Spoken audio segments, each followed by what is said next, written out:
search for light when the world spins round. But in those cracks, the purpose is born. A new way to live when the old is torn. It's more than a story, it's the rise and fall. A place where your purpose starts to call. With Dr. Stevenson, wisdom takes flight. Turning your pain into hope, into light. Collide with purpose, embrace the change. Every story's got a fire in its flame. Tune in, listen, find your way to take life's hardest hits and turn the page. In the podcast, the truth is found. Collide with purpose, let love abound. From heartbreak to strength, the lessons unfold. It's about how we rise, not the stories we've told. Guests with their journeys, sharing their light. In every collision, there's power in sight. It's more than a talk, it's the wisdom we gain. Through every struggle, through every pain. With conversations that open the door to purpose, to power, to so much more. Collide with purpose, embrace the change. Every story's got a fire in its flame. Tune in, listen, find your way to take life's hardest hits and turn the page. In the podcast, the truth is found. Collide with purpose, let love abound. So come as you are, with your scars and fears. This is the place where the truth appears. Turn your trials into stepping stones. Find the strength to claim your throne. Collide with purpose, embrace the change. Every story's got a fire in its flame. Tune in, listen, find your way to take life's hardest hits and turn the page. In the podcast, truth is found. Collide with purpose, let love abound. A collision with purpose, your journey starts here. In every conversation, we'll wipe away fear. Find your purpose, let your life ignite. With Dr. Stevenson, you'll find your light.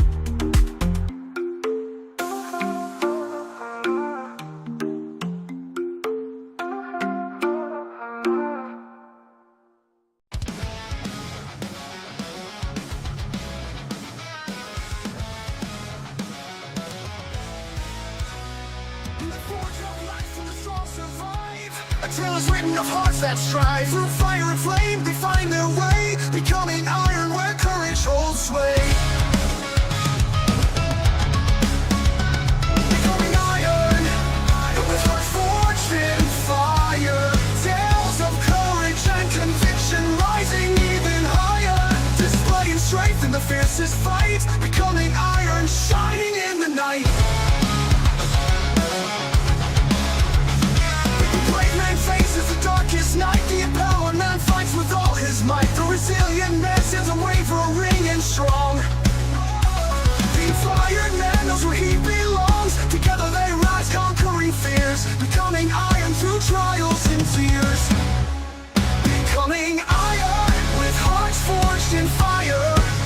Tales of courage and conviction, rising even higher. Displaying strength in the fiercest fight, becoming iron, shining in the night. Becoming iron, shining in the night. The brave man faces the darkest night. The empowered man fights with all his might. The resilient man stands unwavering and strong. The inspired man knows where he belongs. Becoming iron, rose where he belongs. Becoming iron, shining in the night. Becoming iron, with hearts forged in fire. Tales of courage and conviction, rising even higher. Displaying strength in the races fight, men becoming iron, shining in the night.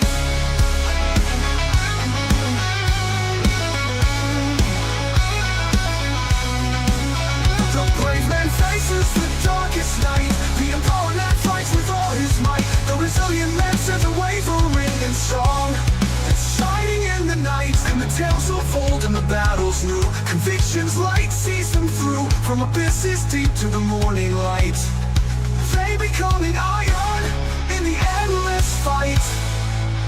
Becoming iron with hearts forged in fire, tales of courage and conviction, rising even higher, displaying strength in the fiercest fight. Men becoming iron, shining in the night. In the tales of old and the battles new, convictions light sees them through. From abysses deep to the morning light, they become iron in the endless fight. They become iron in the endless fight. In the tales of old and the battles new, convictions light sees them through.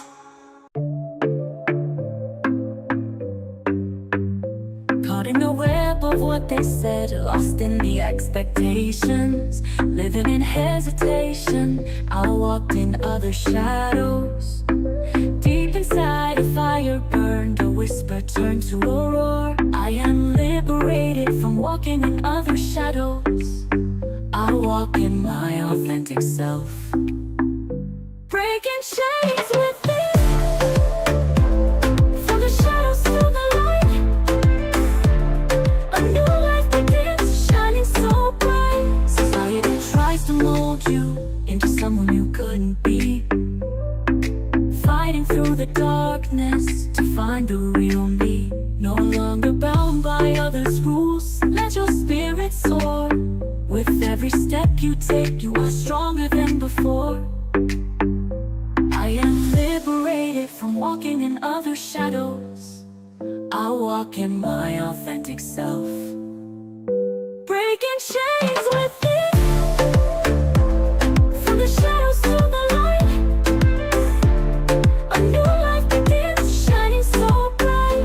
Breaking away from the shadows within, I rise up and shine from deep within. A beacon of light I'll always be, living in truth, walking in victory.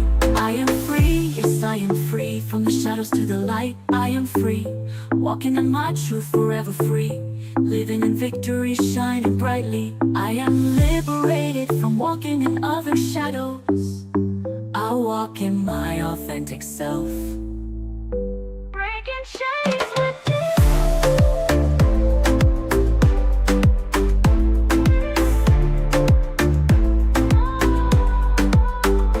Breaking chains within. From the shadows to the light, I walk in my authentic self.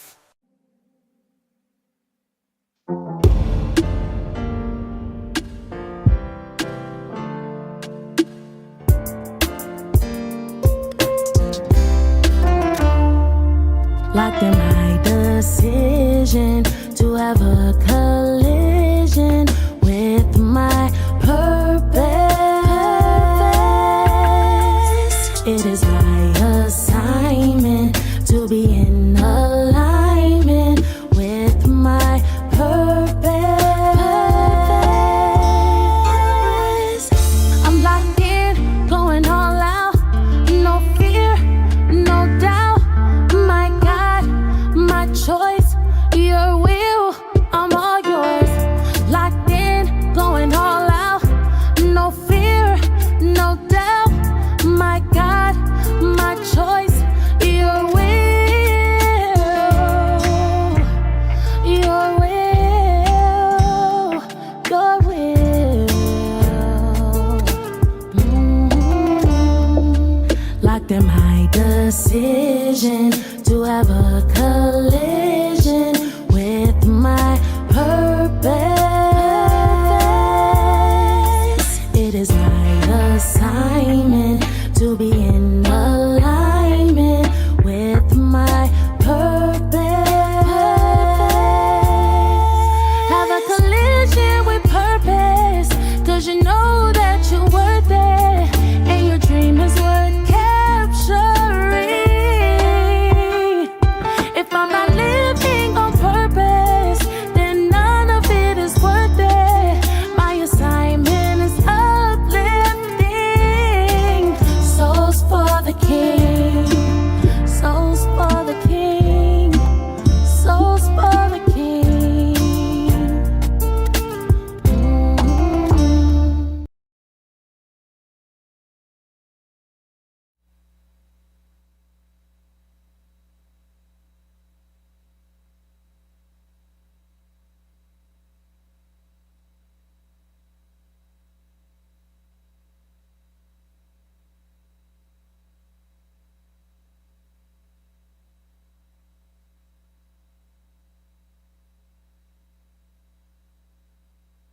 Good evening, good evening, good evening. Good evening to you all. Can everybody hear me? Awesome. So excited to see you all here tonight. Tonight we gather here for an extraordinary occasion, a colloquium, Daily Insights Unveiled, Your Odyssey to Find Purpose. This evening is not just a celebration, it's a testament to hope, positivity, purpose, and above all, action. My name is Augusta Foster, and it's an honor to stand here before you as we celebrate the remarkable achievements of each and every one of these honorees, the bright futures of our scholarship recipients, and the powerful words of a book that's already begun transforming the lives of many. The heart of this gathering is none other than Dr. Locksley Stevenson, the visionary founder and CEO of A Collision with Purpose, and the author of the book we're discussing here tonight, Daily Insights Unveiled, Your Odyssey to Find Purpose, whose passion for empowering others has led to this very moment. Alongside him is Dr. Donna Thompson, whose leadership and dedication helped bring this vision to life. She's also a really amazing designer and person when it comes to like decorating. Astounding. This evening is made possible by the tireless efforts, work, hours, and time of an incredible team of Ms. Thompson. It's Donna Thompson, the CFO, who ensuring strength in the group, Ms. Kiana Stevenson, the chief strategist, guiding this team forward, and my personal favorite of the three, Ms. Tremaine Stevenson, the chief education officer, lighting the way for learning and growth. We extend a heartfelt thank you to our ambassadors, led by Mrs. Leslie Wilcox, whose commitment makes tonight unforgettable. To our gracious host, Dr. Gore, Mrs. Agnew, and the entire Shiloh High School community, we deeply appreciate your generosity and support. To our talented musicians, Brother Joey West, Ms. Danita Jones, and Martin Thompson Jr., we're thankful for filling the space with your talents, soul, and inspiration. This evening is especially dedicated to our honorees whose stories of resilience, service, leadership, it embodies the theme of everything that we do here. We also celebrate our scholarship recipients, the bright young minds who represent a future full of potential. May this opportunity be a stepping stone and the foundation to the impact that you will go on to make in this world.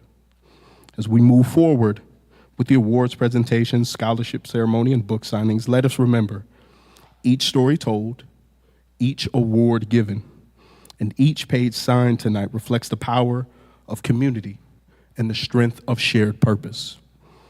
Now it's my great pleasure to represent an Atlanta transplant, since 1992, a Temple University graduate, a man from Jamaica, and more importantly, a father of five who's been married for almost 30 years. He was here last year and did this so good that we asked the brother to return. So your MC for the evening, my friend, Mr. Will Hart.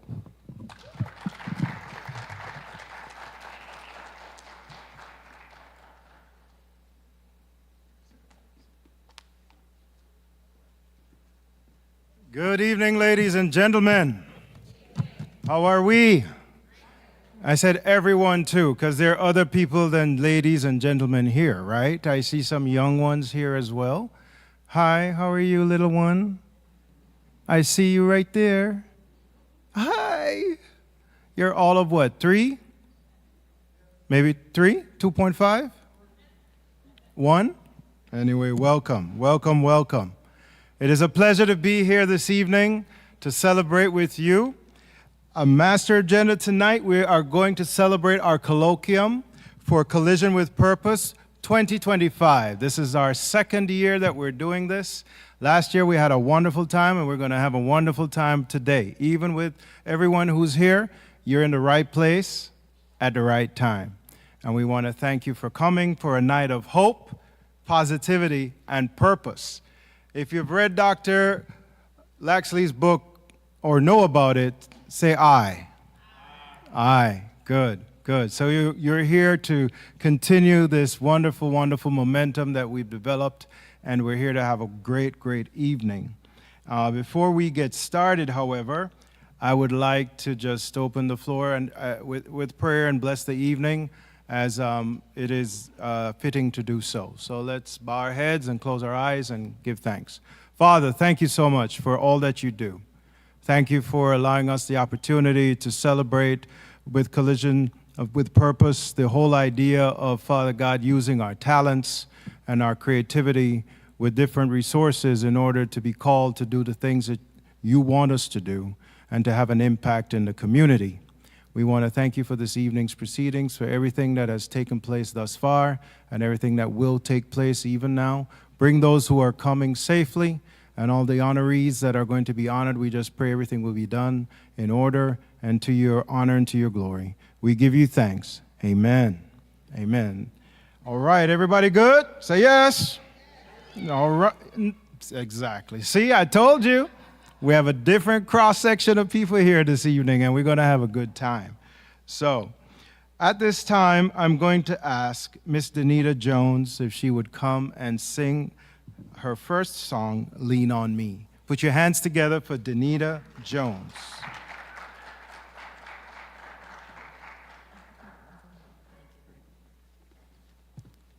Good evening. I was invited today by Laxley to sing the song, Lean on Me. Now, how does this song tie into Collision of Purpose? In a collision, you collide or come together and exchange energy and momentum.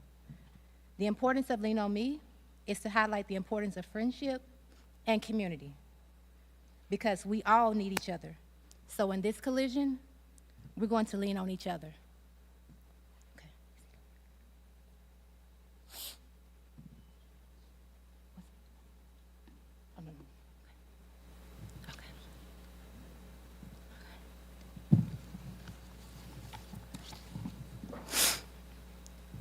Sometimes in our life, we all have pain. We all have sorrow. But if we are wise, we know that there's always tomorrow. Lean on me when you're not strong, and I'll be your friend. I'll help you carry on, for it won't be long till I'm gonna need somebody to lean on. Please follow your pride. If I have things you need to borrow, for no one can feel those of your needs that you won't let show. You just call on me, brother, when you need a hand. We all need somebody to lean on. I just might have a problem that you'll understand. We all need somebody to lean on. You just call on me, sister, when you need a hand. We all need somebody to lean on. I just might have a problem that you'll understand. We all need somebody to lean on. Thank you.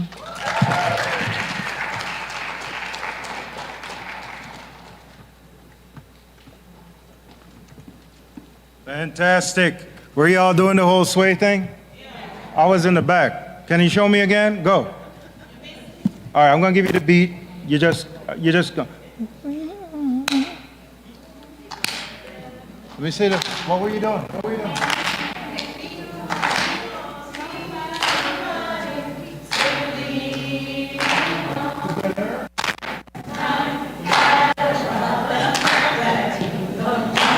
Come on.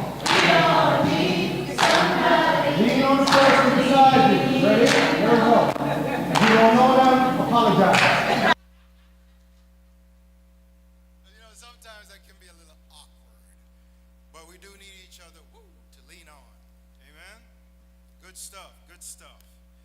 remember having to lean on many people at times, and even Brother Lex has, I've had to lean on him a couple times, and he's helped me through some stuff. So let me introduce both Dr. Donna L. Thompson and Dr. Laxley W. Stevenson.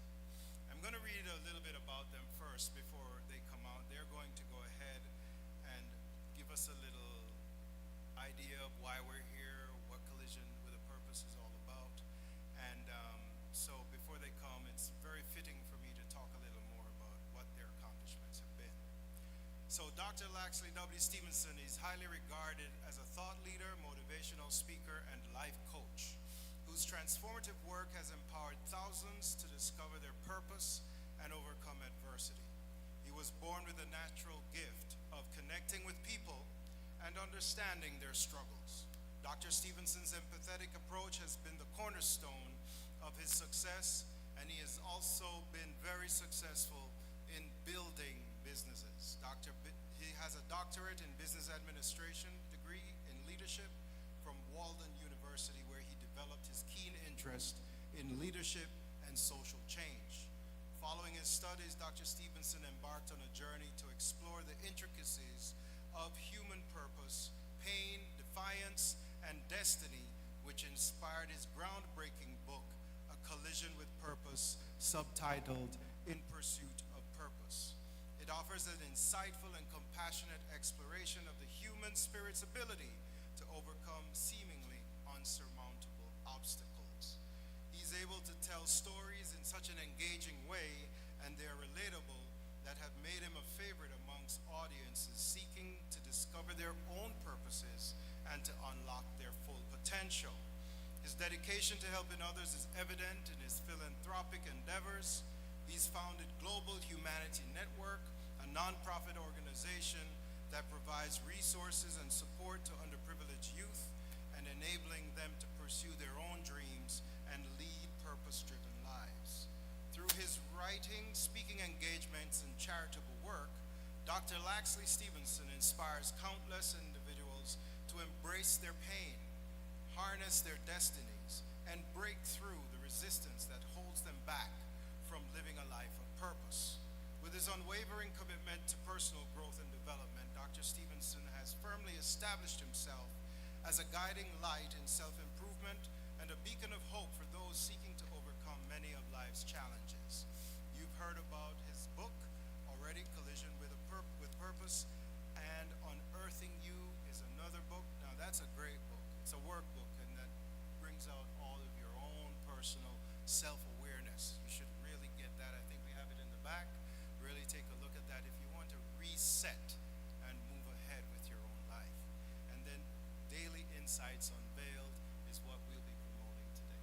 Another wonderful piece of authorship from Dr. Stevenson. But behind every good leader, there is a better leader.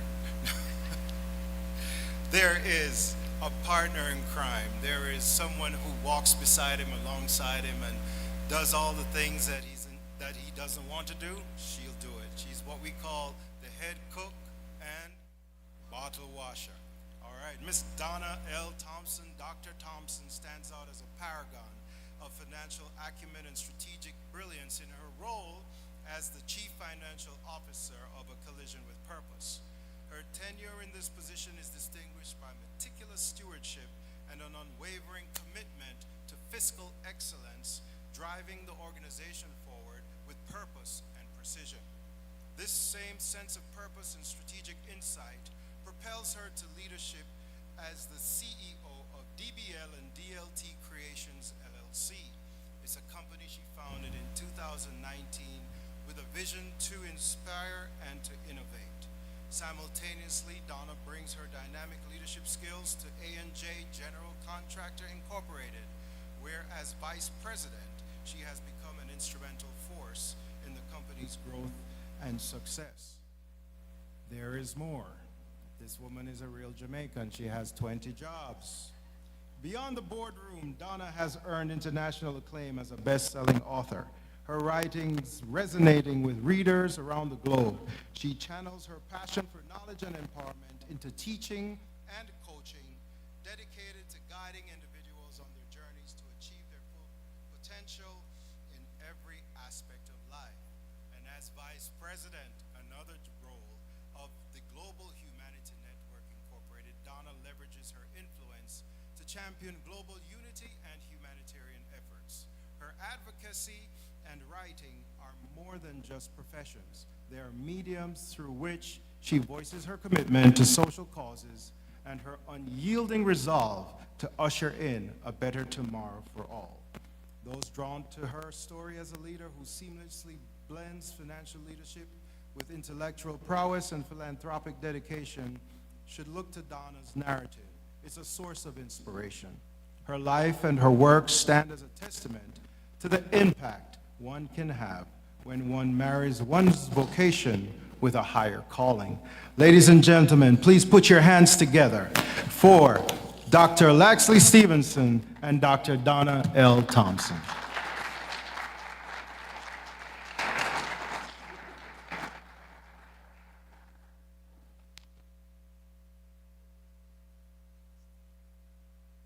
Good evening. How we doing? It's early in the night, but we're gonna have a good night tonight. It's all about purpose.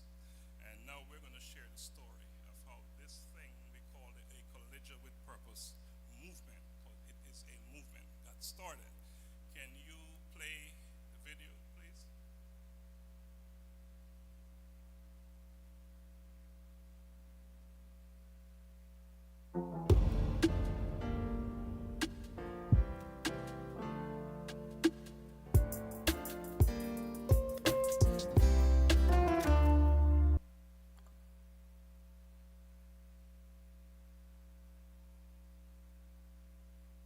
Okay, so a collision with purpose. Like we said, it's a movement. And that actually started with our dear Dr. Stevenson here visiting a podcast, The Power of Podcasts. Then came the idea, then came the dream, then came the conversation with his daughter, Kiana. We have to do something about purpose. What should we do? Then came the inevitable, the walk in the park.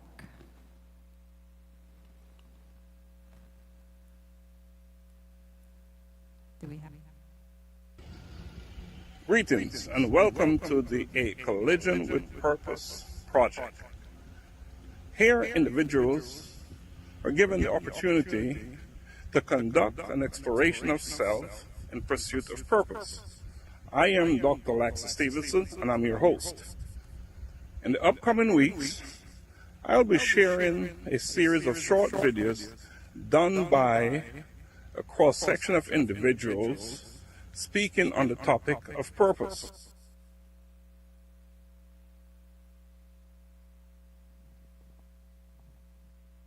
Having some mic problems. Anyway, we'll keep it going. We work with the situation. All right, so I'm going to get louder. All right. So from that walk came a series of interviews, over 70 plus, 100 maybe, quite a number. Well, after asking my friends to send in a 1-minute video speaking on the topic of purpose, I received, in the first month, about 30-something videos.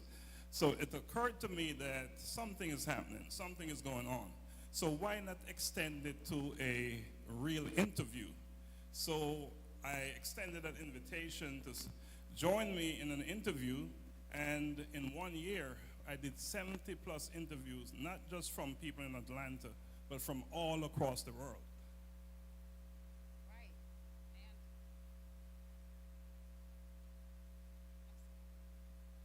And okay, so after that happened, then the brilliant idea came up. Now, of course, this was in Dr. Stevenson's thought pattern, a case study was taking place, but guess what? It was a book that came out called A Collision with Purpose.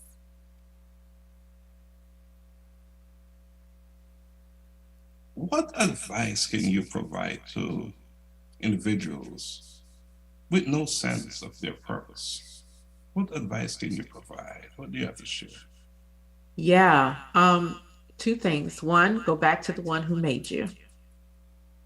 Go to your creator and ask him, what are you purposed to do?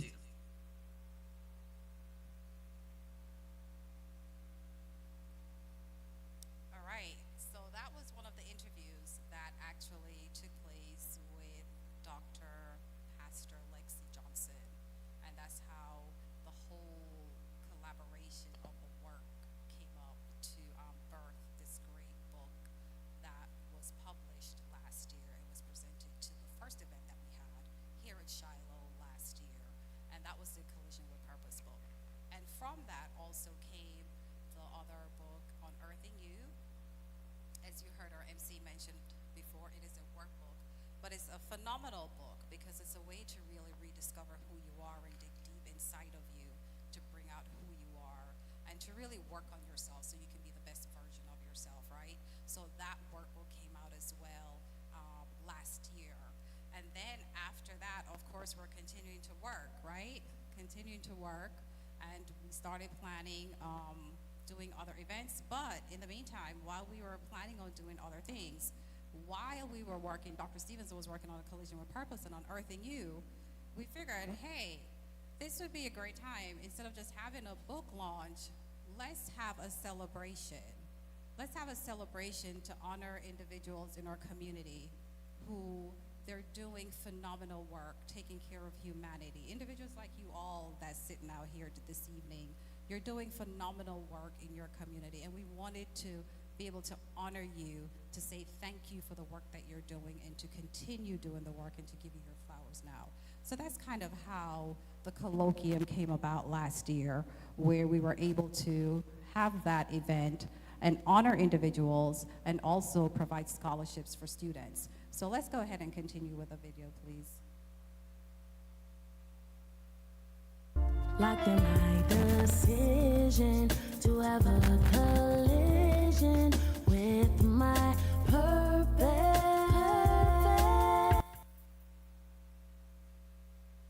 So that was Unearthing You that you saw. So that book was published. Interestingly enough, we were working on A Collision with Purpose, and that was the book that was the main book. But then in the midst of all of that, Unearthing You came, and that was kind of like birthed before the original book. And just to give credit where credit is due, my daughter Tremaine Stevenson, she's here. She did amazing work with this book. And so Tremaine, thank you for what you do. You made this book very possible. Just want to give Tremaine credit. Donna is also a co-author in the book, and my other daughter, Tremaine. So this was indeed a collaboration that really went well. Now, so many individuals globally, because we are a global organization, are tapping into this book, Unearthing You, and many individuals are using this book to actually discover who they really are. So again, let's move it to the next slide. God, my choice, your will, your will.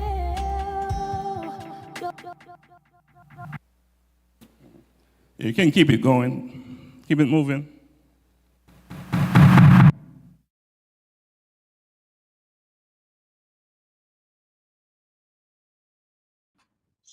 Hello, everyone, and welcome to In the Spotlight.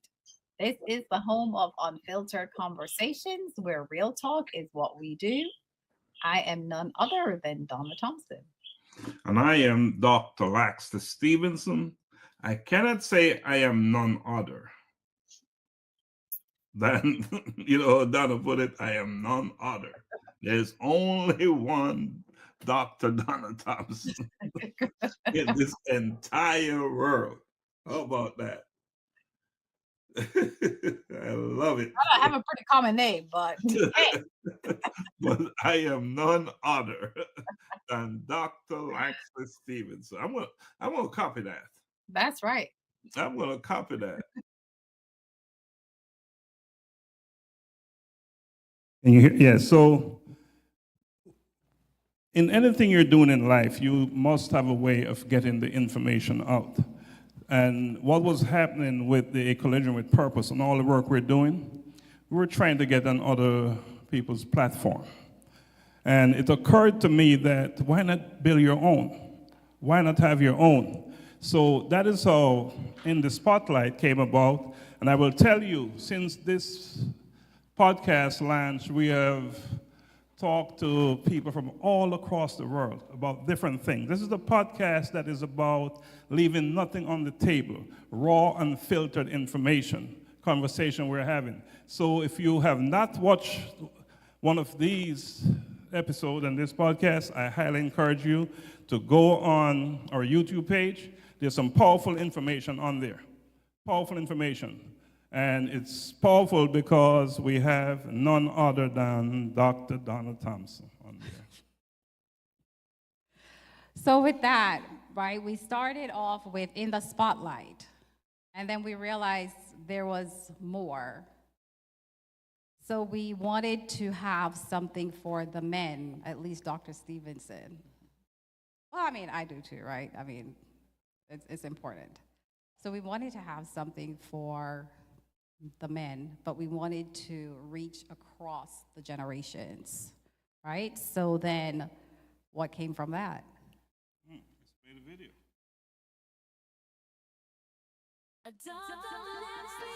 Read. Friends of the A Collision with Purpose movement.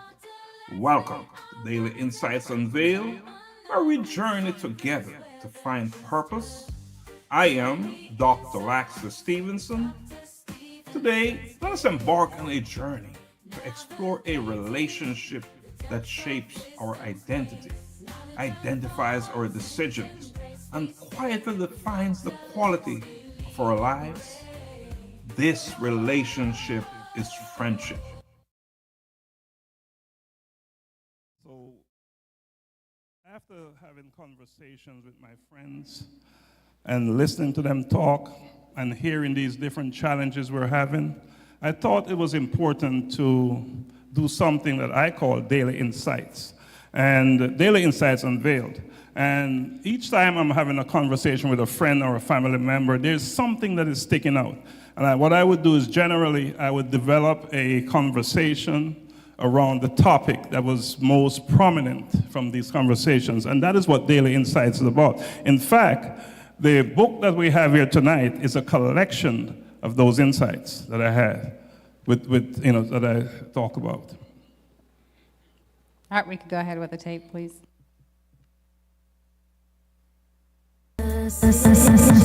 To have a collision with my purpose.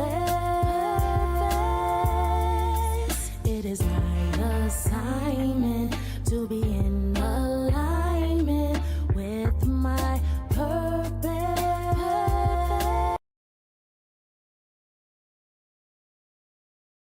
Hello? Okay. So that was our first colloquium that we had last year, right? And that was actually unveiling A Collision with Purpose and also the book launch that happened last year. And now we're here again this year, of course, for another book launch and a great evening. So can we go ahead and continue with the tape, please?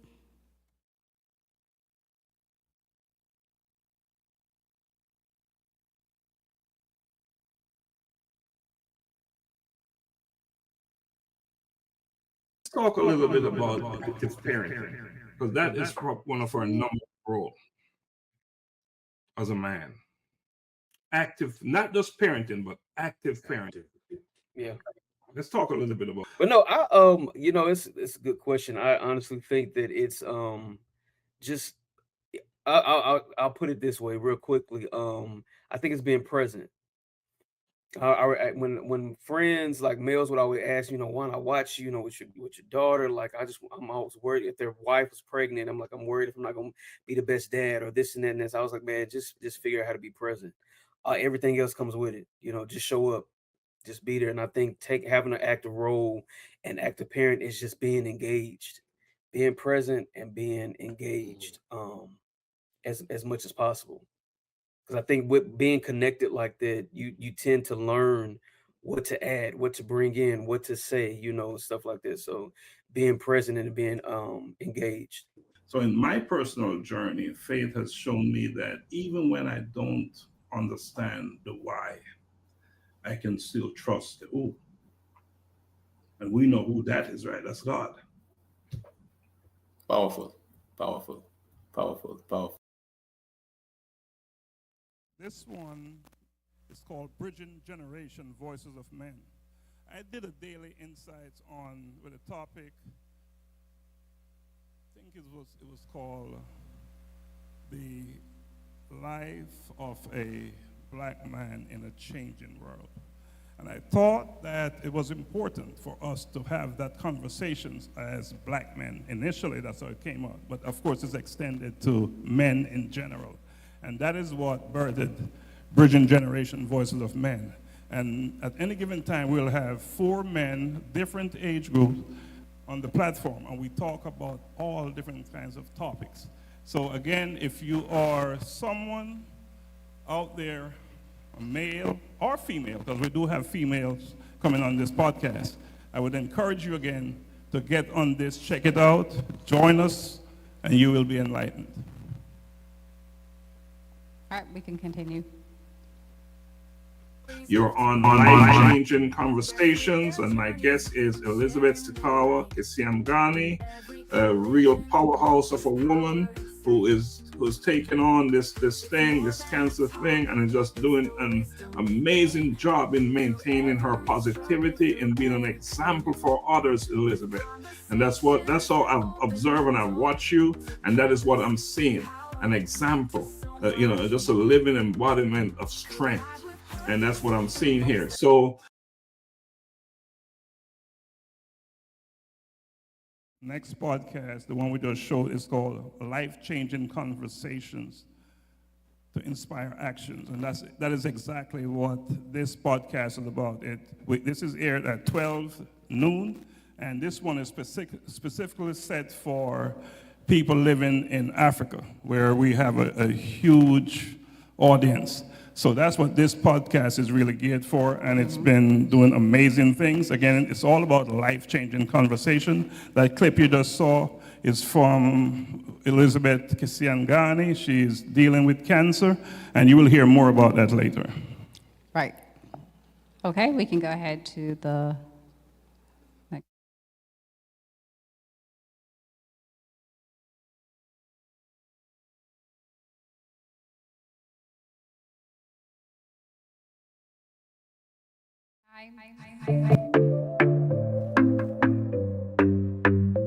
Caught in the web of what they said, lost in the expectations, living in hesitation. I walked in other shadows.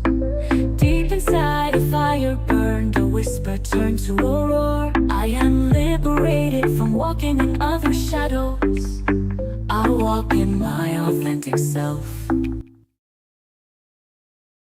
So that is one of our anthologies that we will be working on this year. So current time, we're still working, more work that's being done. And that particular body of work is called Shadows Within. We can go ahead and continue.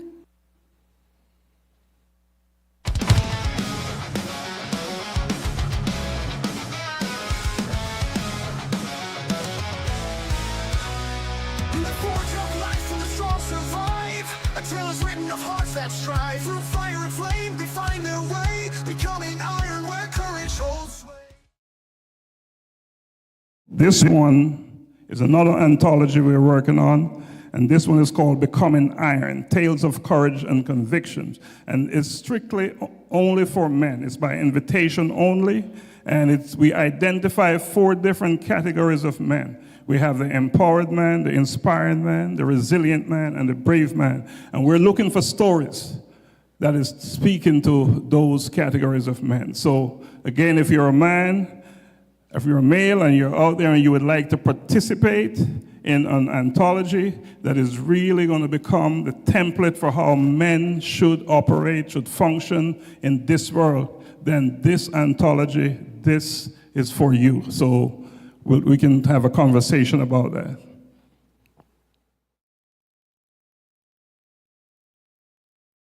With that said, I know we have a packed schedule this evening, but those are just two of the projects that we have coming up.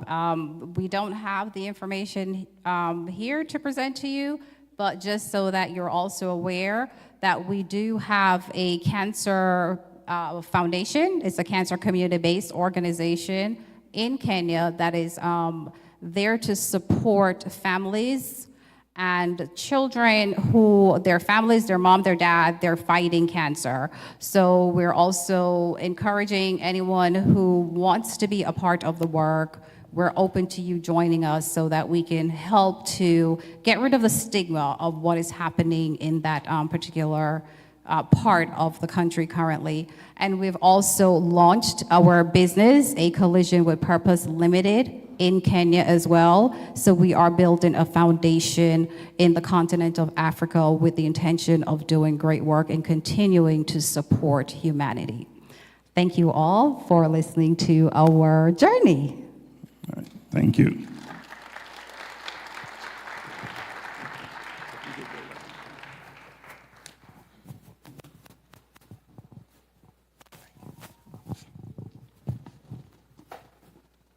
Hey, Doc, let me get that. Yeah. He's a visionary, not a microphone operator. So, put your hands together for the initiatives. Thank you so much for telling us of all. They have their hands on a lot of things, don't they? And you see that there's something there for everybody. I mean, depending on what you would like encouragement in. I've tuned in a few times to different shows, I've tuned into the men's program, I've tuned into the regular programming with A Collision with Purpose, and they've all had snippets of things that have helped me for the next even day, even before I got home, to think differently, to try a new strategy, to make things better for myself, and not only myself, but my family. This is better. All right. Strong man, pink Mike. I'm resilient. You can put me in that group. I'm brave. So was this for, no, but why is one blue and one pink? I mean, we don't live in that world anymore, bro. It's all about equality now. You know, no, it's, I'll still use a pink mic. Like I said, strong man, pink mic. So, wonderful, wonderful. And I want you to, if you were interested in any of what you saw, you can go to www.acollisionwithpurpose.com, and there'll be links to either YouTube's or repetitions of past programming, correct? And you can actually see and learn from some of those programmings. Thank you so much, Dr. Thompson and Dr. Stevenson, for giving us your journey and allowing us the opportunity to see the growth and the vision of what's to come. At this time, I'm going to ask for some music from Mr. Joel West on his wonderful saxophone. Mr. West, if you would just come and give us some of your professional prowess on the sax. Do you need something?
Mr. Mike Man, can you help me put I don't want to break something I can't replace. I'm on a budget.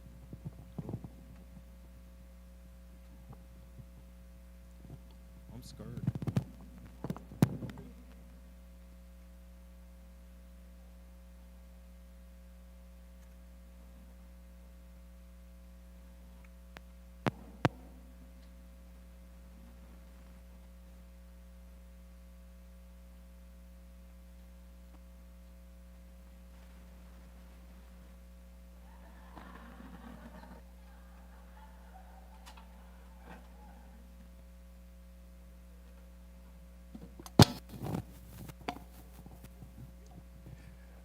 I got to stay strong. Thank you for the suggestion. But they need this to work, so we'll figure it out. Don't worry about it. It was working earlier. Put your hands together for the smooth sounds of Joel West on the saxophone. You know, you hear music like that, you got to change your voice and talk like this. It's smooth sounds of Joel West from 9 to 10 p.m. on www.smoothjazz. Something like that, yeah. But that's fantastic, man. That was a great song. I know y'all were singing and, you know, worshiping. Some of you, I saw somebody like this, Jesus. It's a wonderful song, and he did it justice. At this time, we're going to ask Dr. Gary McCook, who is a friend of Collision with Purpose, to come and tell the story of finding strength in safe havens out of the book Daily Insights Unveiled. Dr. Gary McCook. He's on the way. He's also a man of many jobs, but he's a good friend to Collision with Purpose. So put your hands together for Dr. Gary McCook.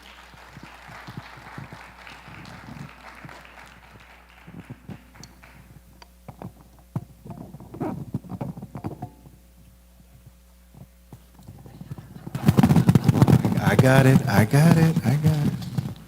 You know, you learn as you go along, right? Thank you. All right, I need a better applause than that. Let me hear you guys. Yeah, it's sounding like it.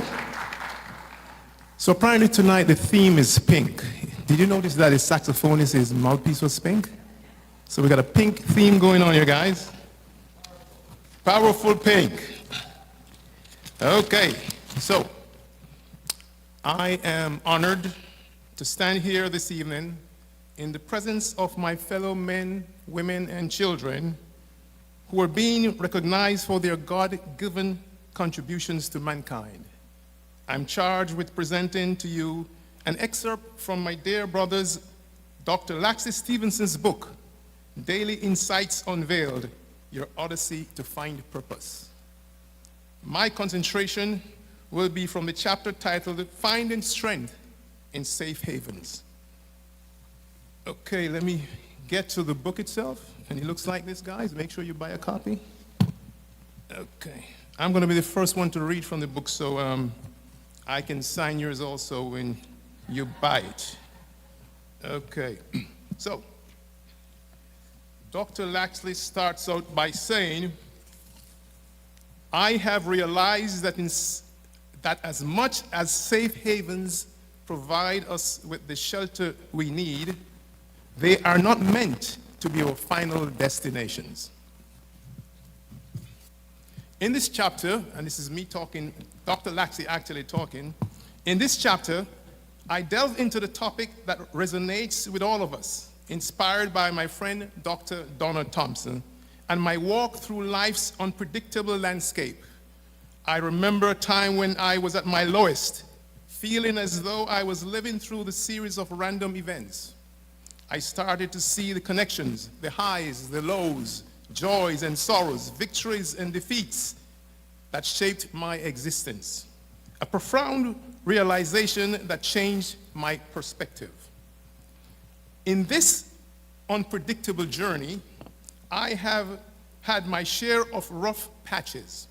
There have been moments when the world would seem too overwhelming, and I desperately sought shelter to collect my thoughts and catch my breath. This place of refuge, which I call my safe haven, was not always filled with laughter, but was a sanctuary that offered a solace and sense of security. The truth is that many of us turn to various sources of comfort and strength during the most challenging times. For my friend Sharon, it was to embrace her faith, a spiritual anchor that provides guidance, comfort, and profound sense of belonging amid the vast turbulences throughout her quest to find purpose. With its rich rituals, the supportive community, her faith serves as a lighthouse in the storm, a beacon reminding her that she is not journeying alone. How's the pink mic going? Good? Good, okay. For some, the refuge lies in hobbies and passions that ignite their souls. These activities can be transformative, whether it's painting, playing an instrument, hiking in nature, or any pursuit that brings joy. For others, it's a commitment to religion, a spiritual anchor that provides guidance, comfort, and a sense of belonging in the vastness of their experiences. These havens serve as sanctuaries from the storm, spaces where you can be your true self, heal and grow. Our safe havens remind us of the beauty and creativity of life, even in the darkest moments. The empowering truth I've realized is that as much as these safe havens provide you with shelter, they are not your final destinations. They are essential rest stops where you gather strength and tenacity and step back into the world and embrace complexities and challenges, because the true essence of living is not just about finding safety, but about growth, about pushing beyond your comfort zones to discover what lies on the other side. Let us therefore cherish the safe havens and spiritual solace of faith, joyful escapades, and our hobbies, and the companionship of community, very important, community, and allow them to nourish your spirit and mend your hearts. But we must also remember that your odyssey does not end within the confines of these comforting spaces. With the strength and insight we gain from our faith and passions, we are equipped to face the world outside and engage with life's vast, unpredictable, yet beautiful adventure. I invite you, every one of you here tonight, to reflect on your safe havens that have supported you through your odyssey. How have these places and practices helped you face the external world and renewed your vigor and perspective? How have you transformed your understanding of yourself and your path? Your thoughts and experiences are valuable. Tell everyone, let them know, okay? So I encourage you to share them with your friends and all those who cross your path. Thanks, and I hope you enjoy the rest of your night.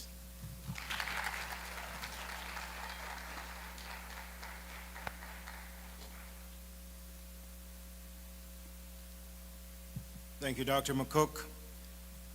Next, we will have telling the story of mending broken ties, the last thread of sisterhood, the daughter of Dr. Stevenson, Tremaine Stevenson.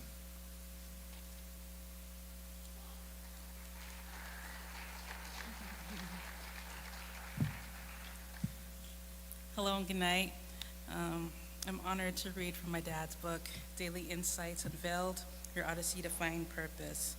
I'm reading from section 6, Personal Development and Wellness. The pain of the estrangement was a constant ache in her heart, a puzzle she wished to solve but couldn't. Dr. Loxley Stevenson. In this chapter, I will share a personal and heart-wrenching story about two sisters, both my cousins, titled Mending Broken Ties, the Last Thread of Sisterhood. The bond they shared was a beacon of joy and adoration. Their relationship was a testament to the unconditional love and limitless support they provided each other. My cousins were more than just siblings. They were friends, confidants, and each other's cheerleaders. And their lives were intertwined in a way that only siblings who share a deep bond could understand. They navigated life's ups and downs together, from early childhood into adulthood, always knowing they had each other's back. Out of nowhere, their relationships came to a screeching halt. There was no argument, no harsh words, no apparent reason for the sudden distance and silence. One day, Jane stopped responding to her sister's calls and texts. At first, Sharon thought her sister might be busy or dealing with something personal, but the silence became deafening as days turned into weeks and weeks into months. She was left in the dark, confused and heartbroken, unable to comprehend what had just caused this rift. The pain of estrangement was a constant ache in Sharon's heart, a puzzle she wished to solve but couldn't. Sharon spent countless nights replaying past interactions with her sister, her mind searching for any clue that might explain the abrupt end to their solid relationship. Had I said something wrong? Had I done something to hurt my sister unknowingly? The uncertainty gnawed at her, and she began to reflect deeply on the role she might have played in the situation. Self-doubt crept in, and she wondered if something fundamentally flawed in her had driven Jane away. Desperate to mend the broken bond, Sharon replayed conversations with her ailing mother to try and retrace her steps.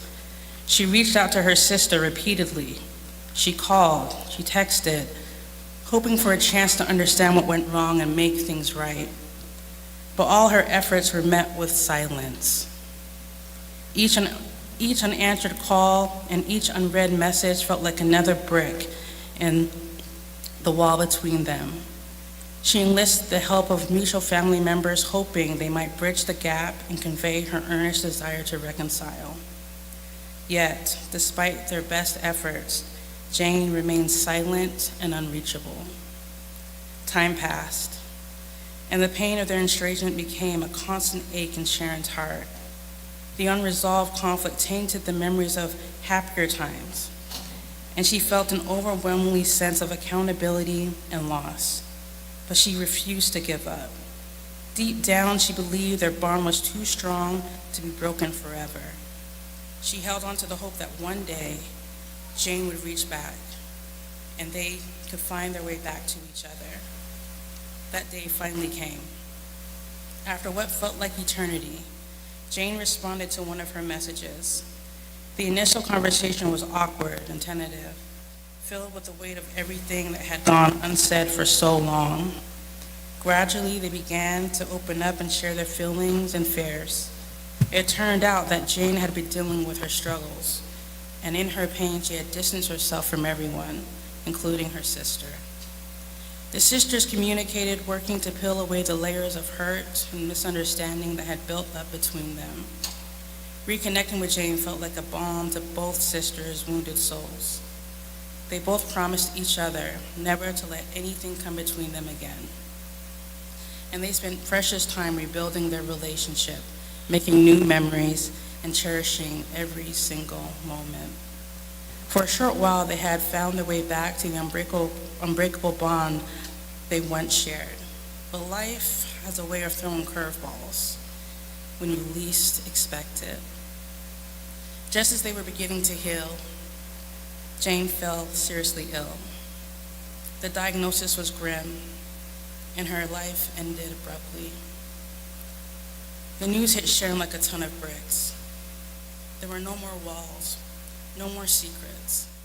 In those final days, they were closer than ever, united by the love that had always defined their relationship. When Jane passed, Sharon was devastated. The pain of losing her sister was unbearable, but amidst the grief, there was also some relief and gratitude. She was thankful. They had the chance to reconnect, to mend the broken ties that had kept them apart. During Jane's final moments, they found their way back to each other, giving my cousins peace in knowing that the last thread of their sisterhood had been mended, a thread that would never break again. Sharon knew that her sister was at peace, and in a way, so was she. Jane's passing teaches us the importance of never giving up on the people we love, no matter how difficult the circumstances. Though filled with happiness, pain, and heartbreak, my cousin's story is also a testament to the power of love and forgiveness. I will forever cherish the memories of my cousin's story. Their bond, while fragile for a while, was unbreakable, transcending even the boundaries of life and death. And so I leave you with this question: do you have any unbroken ties that you need to mend? Thank you.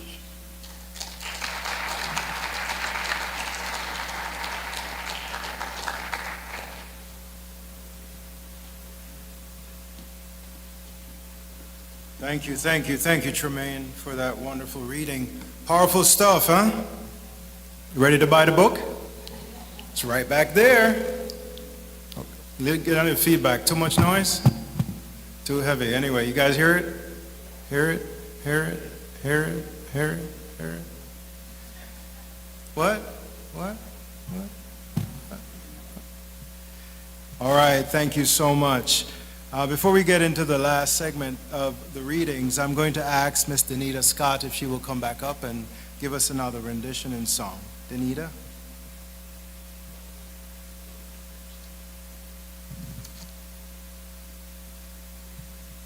Okay, for this song, it's for Andra Day, Rise Up.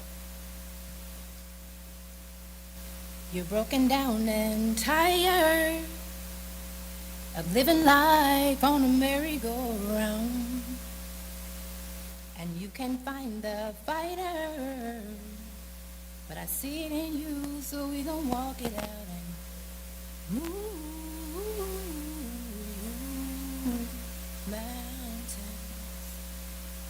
We gon' walk it out and move mountains.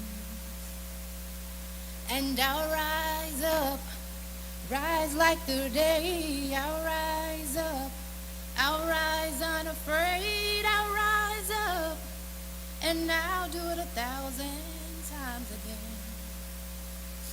And I'll rise up, high like the wave. I'll rise up, in spite of the air. I'll rise 1,000 times again.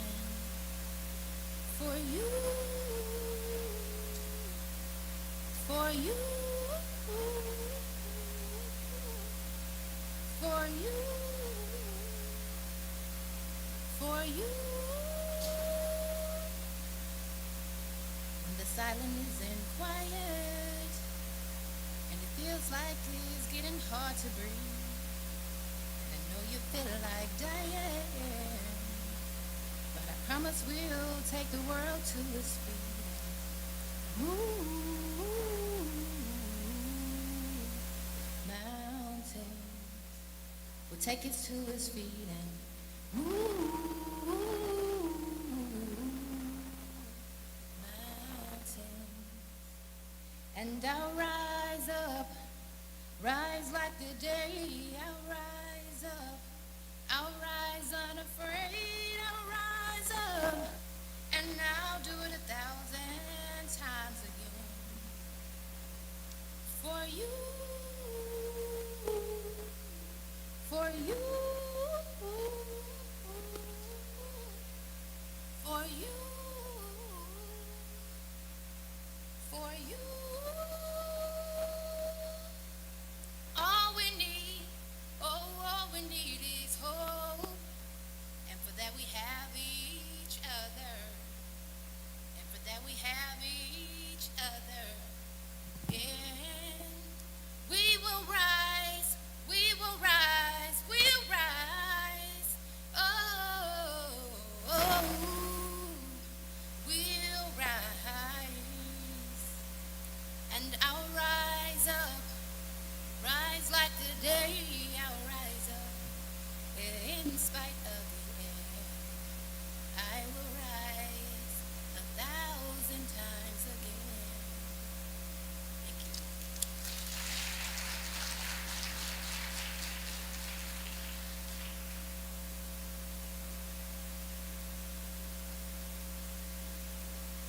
Thank you.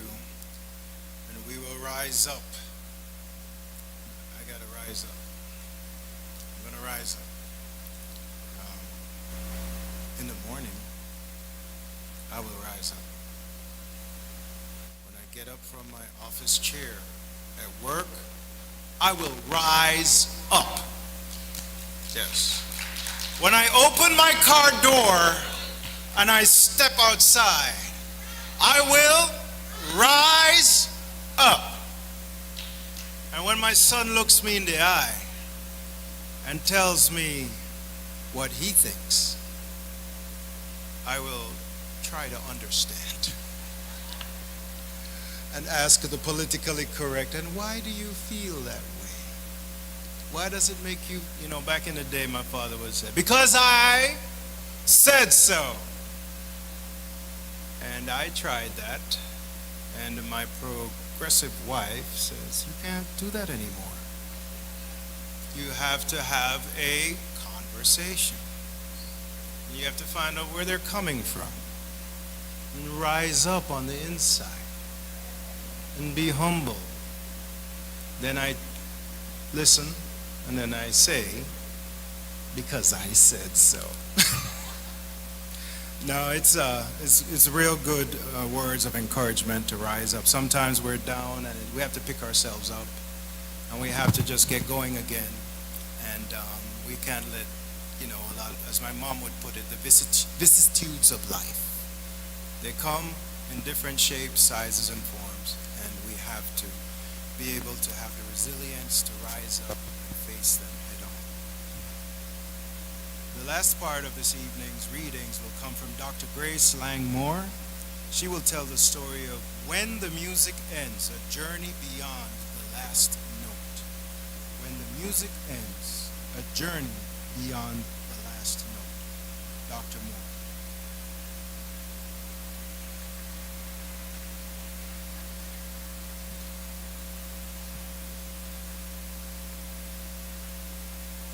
Good night, everyone. As I was introduced, I just let you know my name. Can you hear me? Okay, good. My name is Grace Langmore, and I'm the cousin of Dr. Laxley. Here we are celebrating the release of Dr. Lax's newest book, for which I am so proud, Daily Insights. And I was fortunate enough to receive the manuscript a little early because I am one of his favorite cousins. I called Dr. Lax because I was simply blown away. These stories, of course, I started reading, I'm like, wow. And I called him one Thursday morning and I said, you have outdone yourself. This is such great reading. These stories, when you get your book, you will see, will help you to refocus.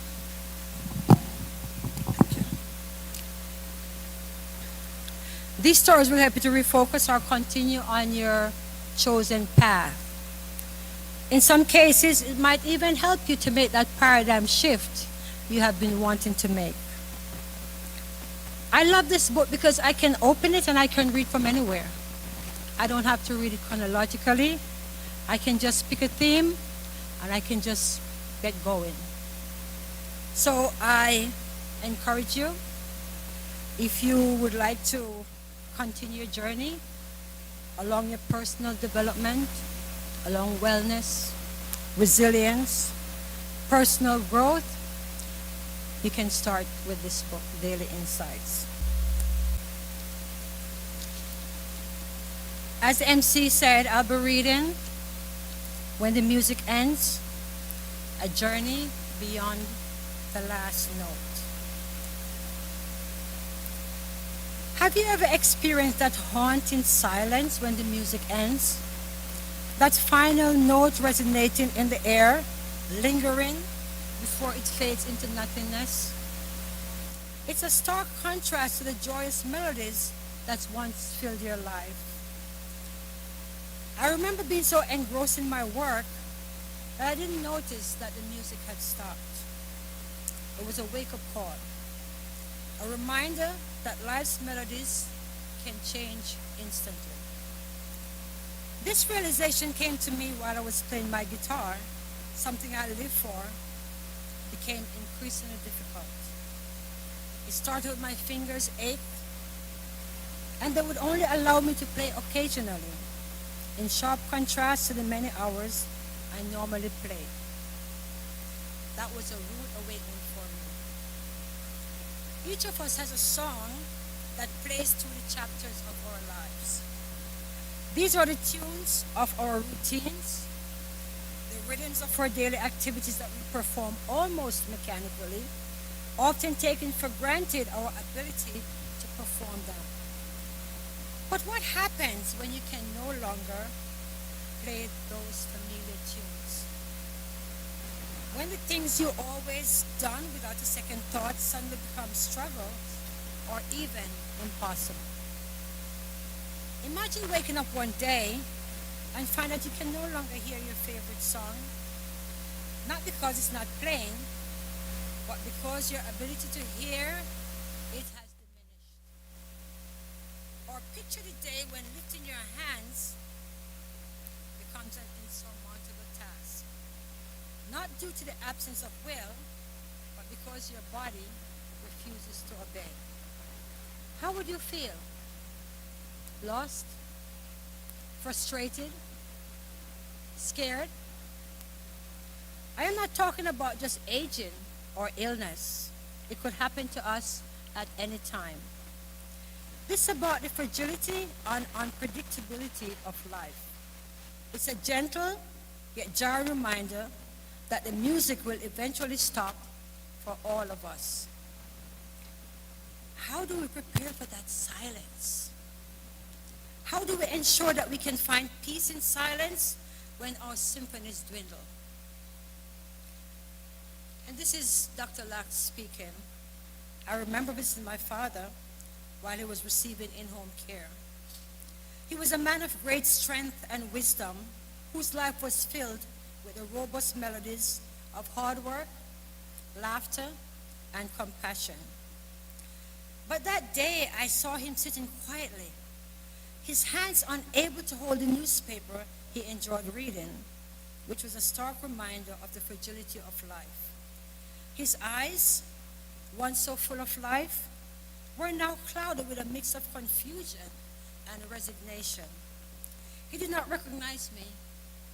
He did not know me. His music was coming to a halt. The music of his life had slowed, and I could see that he was struggling to find his place in the silence that was gradually enveloping him. In those moments, I realized that the real challenge in life is facing the silence and learning to find new melodies within it. My father, with all his limitations, began to teach me something profound. He found joy in listening to the birds outside his window, a melody he had never fully appreciated. He shared stories from a distant past, his voice becoming the instrument that carried the tunes of a bygone era. In his silence, he discovered a new way to make music that resonated deeply with those around him. He found a way to negotiate his last days. I implore you to reflect. Are you truly living or merely existing? Are you savoring every note in your song, fully aware that will not play forever? What legacy are you crafting with the music of your life? It's not about the past or the future, but about the present moment, the only time we truly have. Consider the tale of my friend Gary, a renowned guitar player who, after devastating stroke, lost the ability to play the guitar. For years, his identity had been intertwined with his music, his fingers gliding effortlessly over the fretboard. Gary had a massive stroke, and the music ceased. He confronted an existential crisis. Who was he without his music? Initially, he succumbed to despair, feeling as though his life had lost its meaning. But then, he began to explore new avenues to express his creativity. He started composing music in his mind, dictating it to others who would play it for him. His music took on a more prosperous and profound dimension because it was born from the silence. Garrett's story is a testament to the human spirit, reminding us that even when we no longer can play the tunes we once did, we can still create beautiful music in our own unique way. As you dive deeper into this chapter, fear not the inevitable silence. Instead, learn to cherish the music while it plays. Accept the quiet with grace, and when it ends, be open to find new music in the echoes of old melodies. Above all, support each other so no one faces silence alone. In our fast-paced world, it is easy to become consumed by pursuing success, often equating our worth with our productivity and achievements. But what happens when you're forced to slow down or your abilities diminish? This is where the actual test of your resilience and spirit lies. In these moments, you must redefine what it means to live a meaningful life.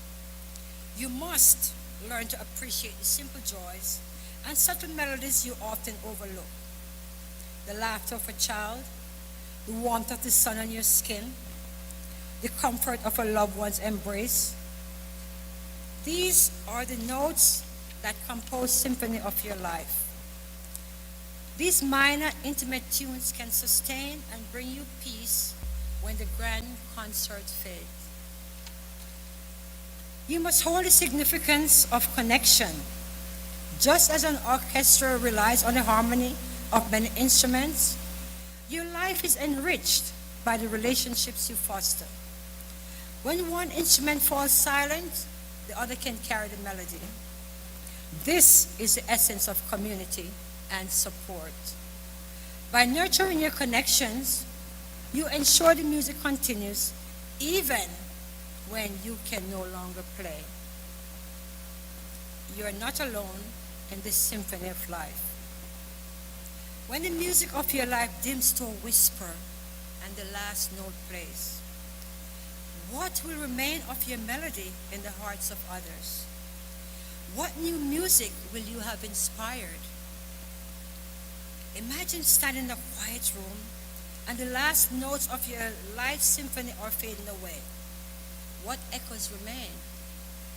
Are they filled with love, kindness, and your positive impact on others? These echoes are the true legacy you leave behind. They are the melodies that will continue to play in the hearts and minds of those you touched. I want to live with intention and awareness. Make the most of every note, every moment, knowing that your music will not play forever. And when the music ends, embrace the silence with grace and find peace in knowing that your melodies have made a difference. Create a legacy of compassion, resilience, and inspiration that you will resonate long after the last note has played. May you find joy in your melodies and peace in your silences. Thank you.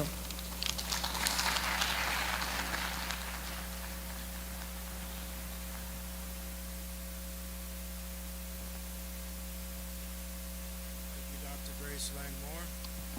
We appreciate that. That was very poetic. Very. Everybody followed it along. It was beautiful.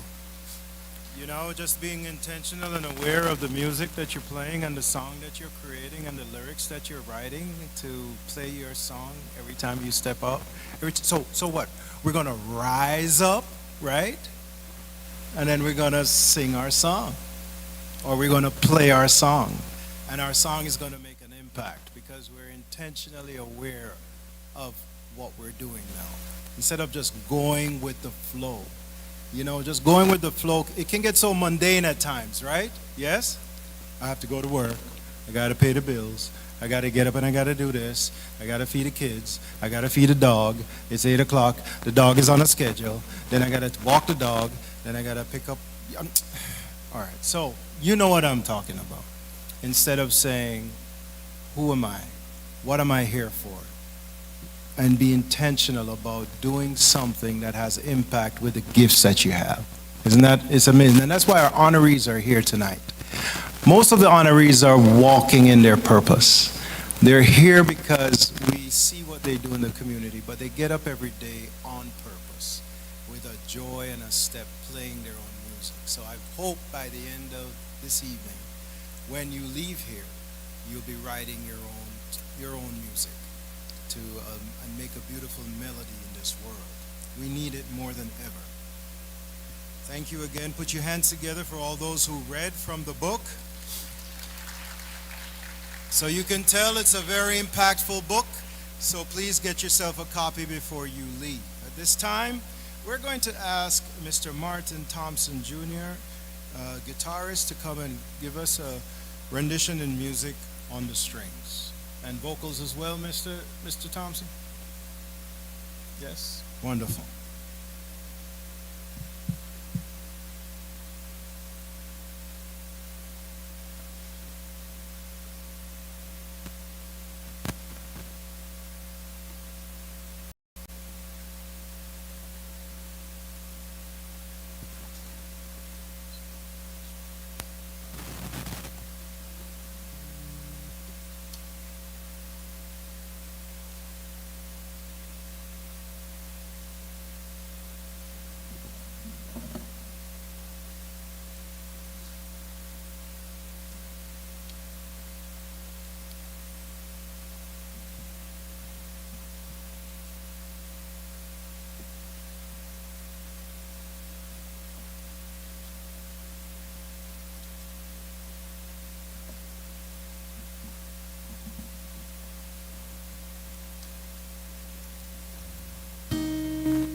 Just call my name, I'll be there in a hurry.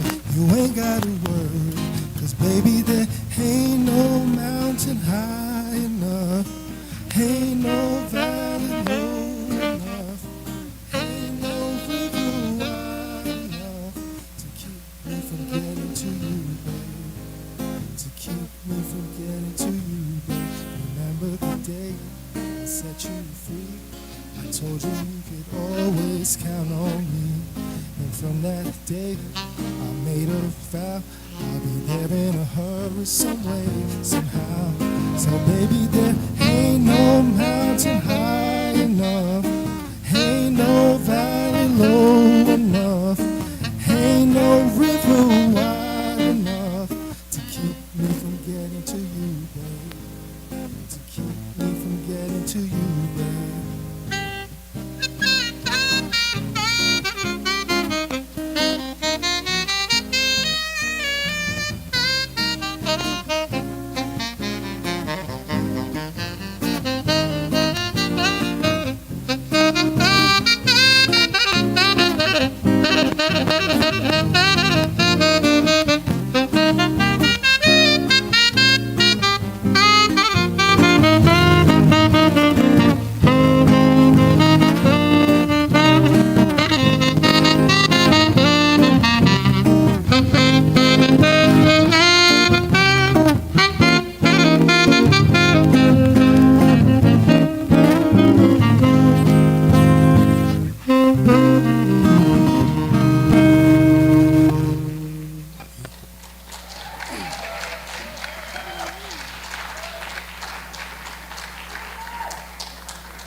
That's it?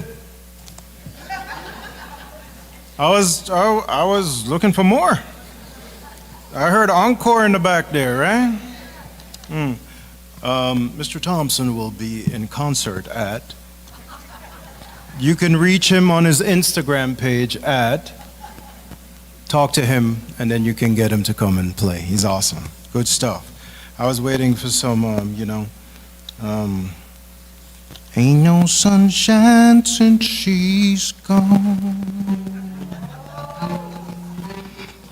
It's always rain. Ain't no sunshine since she's gone. All right, I can't. It's too emotional for me. That one moves me sometimes, you know. This heart ain't got no home every time. Boom, boom, boom. That's the best part of the song. Anyway, thank you so much. That was amazing. We appreciate it. Looking forward to hearing from you again a little later on. So at this time, we're going to ask our esteemed Dr. Laxley Stevenson, our keynote speaker for the evening, if he would come and present to us what he has on his heart. Dr. Laxley Stevenson. And we're going to play a video first, and then he will come.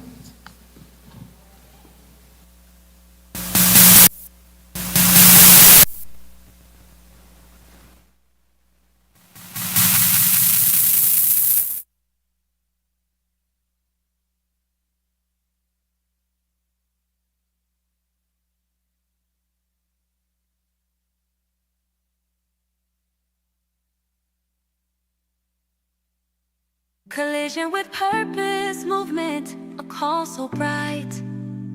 Honoring leaders who shine their light. From Kenya to Jamaica, Massachusetts to LA. Here in Georgia, at Shiloh High School, it is our colloquium, and we celebrate you. Hosted by Dr. Stevenson and Dr. Thompson, to their vision and purpose guide all that we do. Here's to the dreamers, the doers, the brave, to lives transformed and futures they paved. Leonard Tata Kasaya and Elizabeth Zetawa's pride. Barbara Dunn, Pastor Amelia by his side. Dr. Hines, Erica Etienne, Chauvin, Malcolm standing strong. Dr. Peter Garth and Judge Jewel carry on. Honorable Donna MacLeod, Dr. Maxine Team 2. Dr. Benzie Davidson, Tiffany Young, we honor you. Dr. Rogers and Dr. Juan Marcel Smith, shining bright. Dr. Campbell, Dr. Uhulu, and Tamara Gammon. Your light shine bright. Your legacy fills the world with light. From justice to healing, from courage to peace. Your work inspires and will never cease. From Kenya to Jamaica, your purpose has opened so many doors. Here's to the dreamers, the doers, the brave, to lives transformed and futures they pave.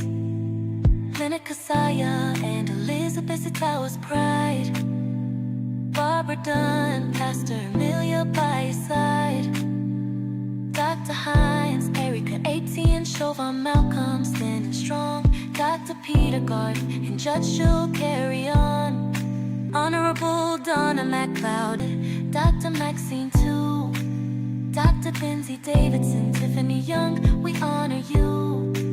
Dr. Rogers and Dr. Juan Marcel Smith, shining bright. Dr. Hines, Erica Etienne, Chauvin, Malcolm standing strong. Dr. Peter Garth and Judge Jewel carry on. Honorable Donna MacLeod, Dr. Maxine too.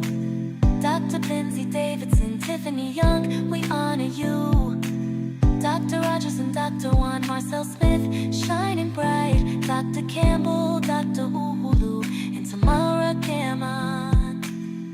Your legacy fills the world with light.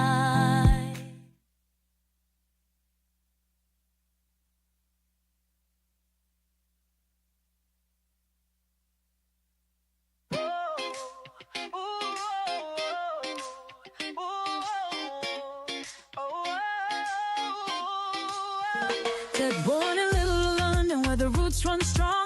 Jamaican fire purpose in my song. From the island breeze to Poughkeepsie nights, chasing the vision, standing in the light. Hey, U.S. Air Force wings took flight. Discipline and duty challenges in sight. Late in the UK, wisdom paved my way. Then ATL called, now I rise today. So I rise up, step forward. Purpose calls your name.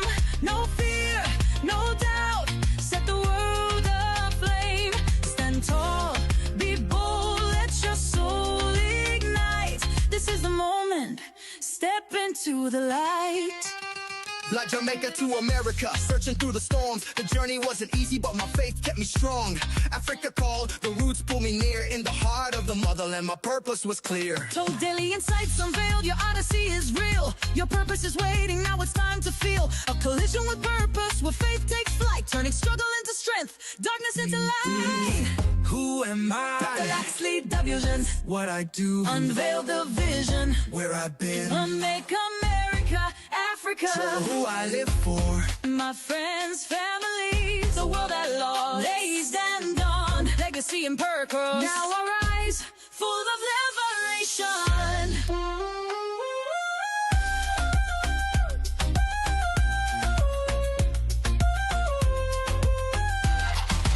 Rise up, step forward. Purpose calls your name.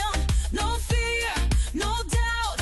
Set the world aflame. Stand tall, be bold, let your soul ignite. This is the moment, step into the light. Ladies and gentlemen, the man of vision, the architect of purpose.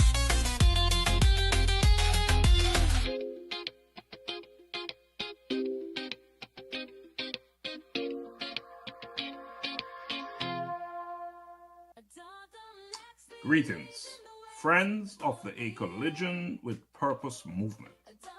Welcome to Daily Insights Unveiled, where we journey together to find purpose.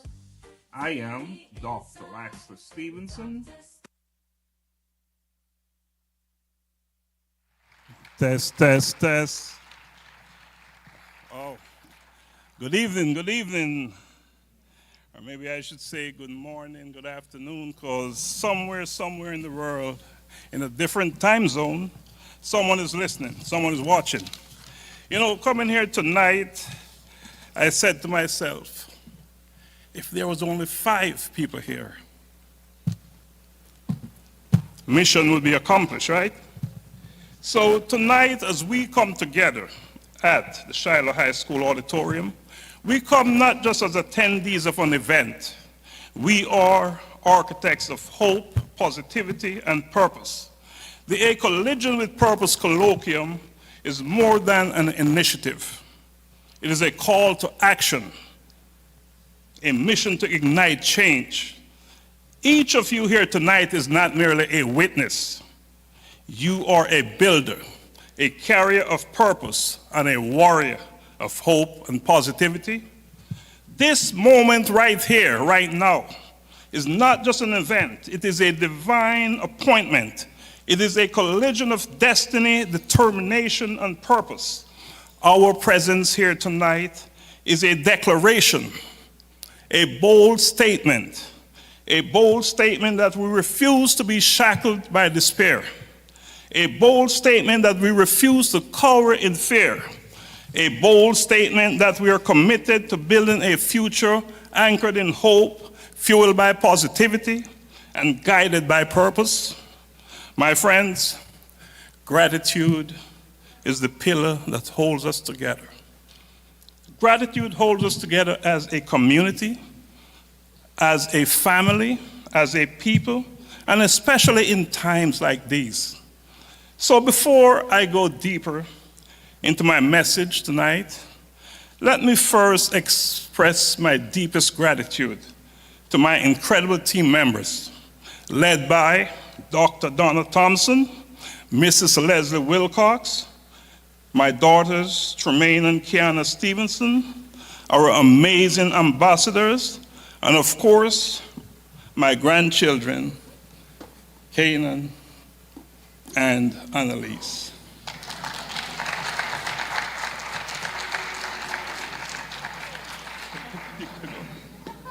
Okay.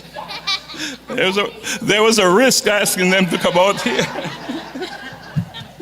Wow. Now, let's give my team members a round of applause. I think you already did.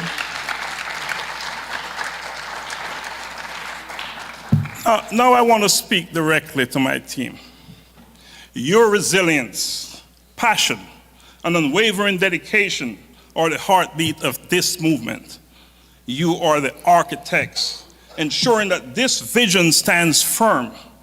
I want to say thank you for making this moment tonight and this movement possible. Now, to our sponsors, you're not just donors. You are investors in a future that will outlive us all. Your contributions create a ripple that will be felt for generations. Please continue to support purpose-driven initiatives. We thank you. To our esteemed honorees, and I know you saw the video, it was a giveaway, it was not meant to be played at that time, but we understand how things work, right?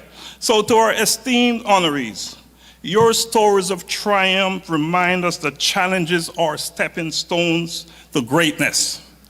Your commitment to service inspires us to aim higher.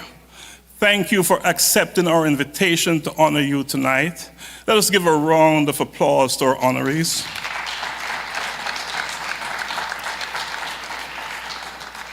And I am so grateful and humbled by your presence here tonight. Thank you. To our scholarship recipients, and there will be a few of them tonight, your seeds of greatness is planted in fertile soil. Water your dreams with discipline, nurture them with perseverance, and watch them bloom into legacies that will transform your life, your family's lives, communities, and the world. To our MC, speakers, entertainers, singers, musicians, and support staff, your rhythm uplifts us, keeping us in harmony with one another. We honor and we thank you.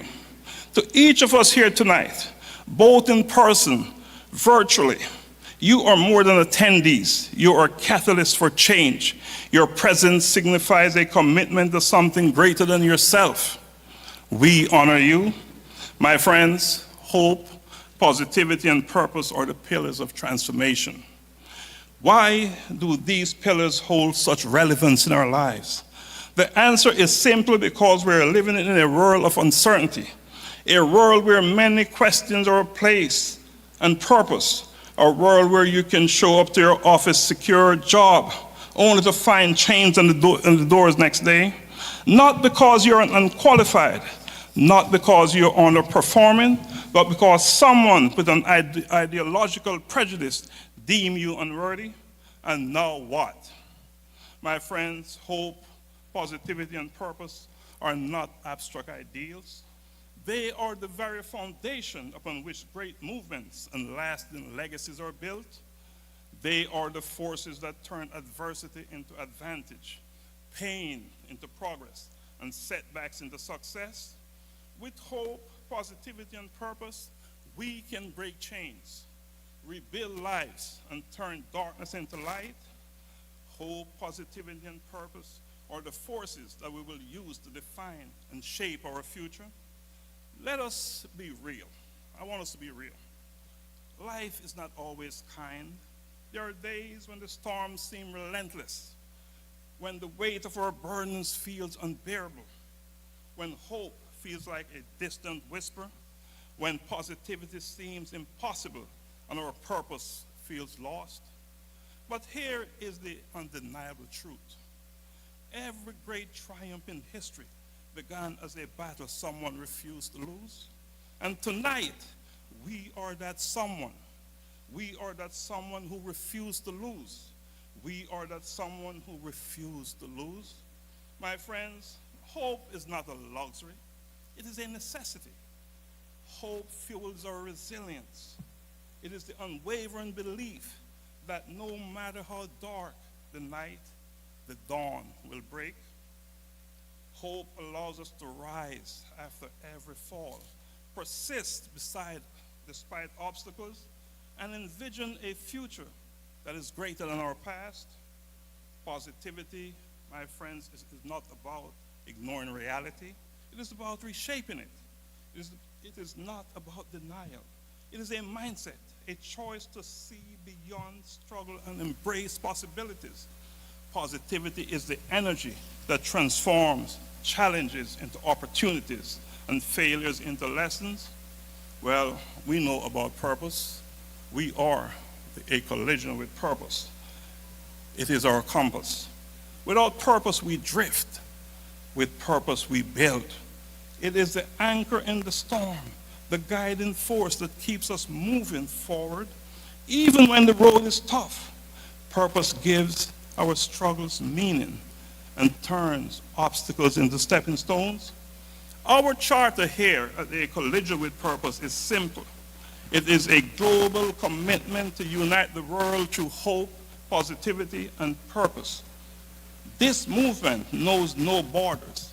It is boundless, fearless, and yes, it is unstoppable. From the shores of my homeland, Jamaica, where people turn pain into power, adversity into art, and struggle into strength, we Jamaicans have influenced the world with rich culture and brilliance. Our rhythms move nations, our voices spark change, and our resilience is the heartbeat of a people who never back down. From reggae to sprinting, from cuisine to creativity, Jamaica stands tall. Small in size, yes, but mighty in impact. To Africa, the motherland, a continent rich in brilliance, innovation, resilience, and cultural excellence, where potential is deep and the fire of change burns bright.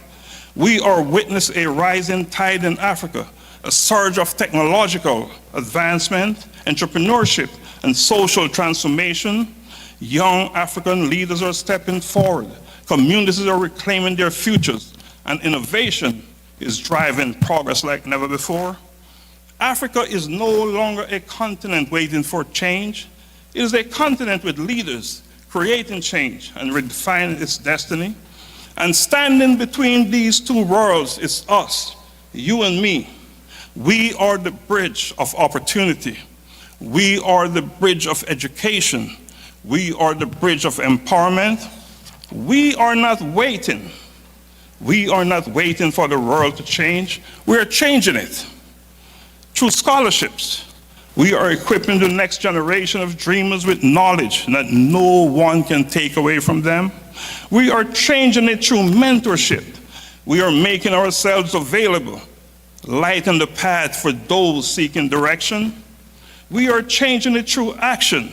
We are proving that hope, positivity, and purpose are not just ideals. They are our mission.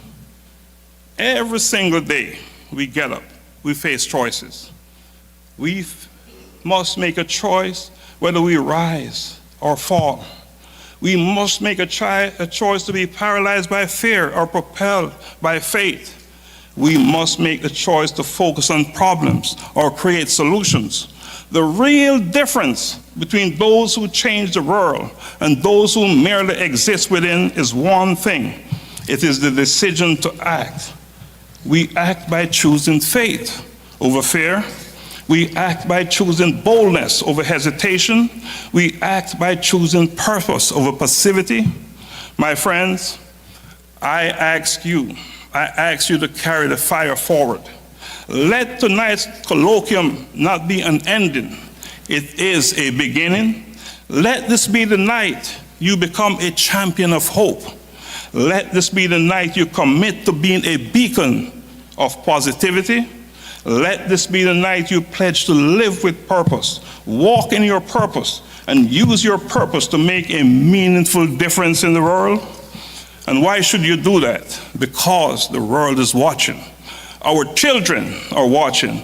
The next generation of dreamers are waiting to see how we turn power into pain, pain into power, struggle into strength, and dreams into reality. And if we hold the line, if we, you and me, if we stand together, we remain unwavering in our purpose, nothing or no one can stop us. Now, in closing, I ask that you turn to the person on your right and say, you are an architect of change. Now, turn to the person on your left and say, you're an architect of change. Now, I want you to shout out aloud in unison. We are architects of change. Together, we are unstoppable. And we are. Together, we are unstoppable. Now, let me say thank you for giving the A Collision with Purpose the opportunity to share with you tonight, and we appreciate you coming here, everyone, each one of you, and joining us. I want to say, may God bless you, and may A Collision with Purpose continue to shake the very foundations of this world with hope, positivity, and purpose. Blessings always.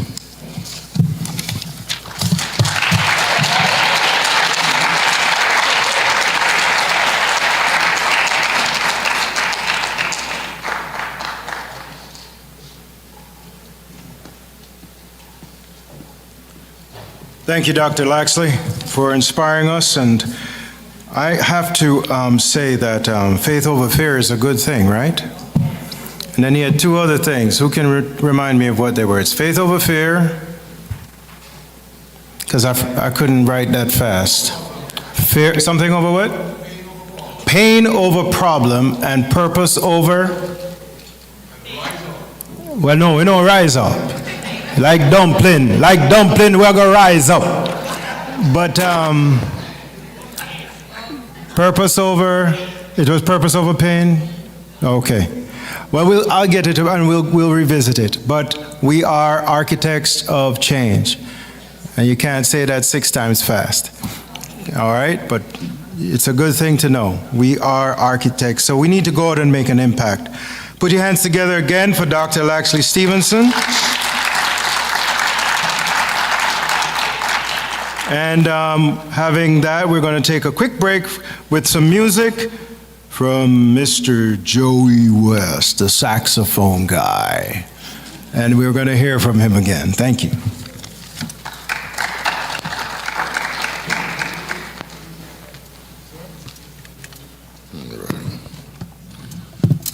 This one might be one everybody knows, especially with the way the world is going on today. This is a good tune. 1, 2, 3.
Thank you, sir.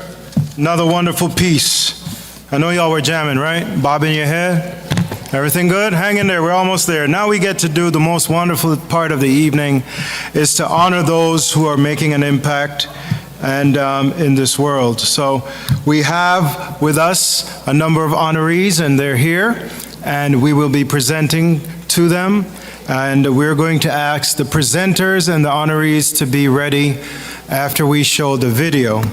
Once we've shown the video, we're going to have two presentations virtually from Elizabeth Sitawa Kisiangani and Leonard Soita Kasaya, and those will be presented by and accepted by Dr. Donna Thompson.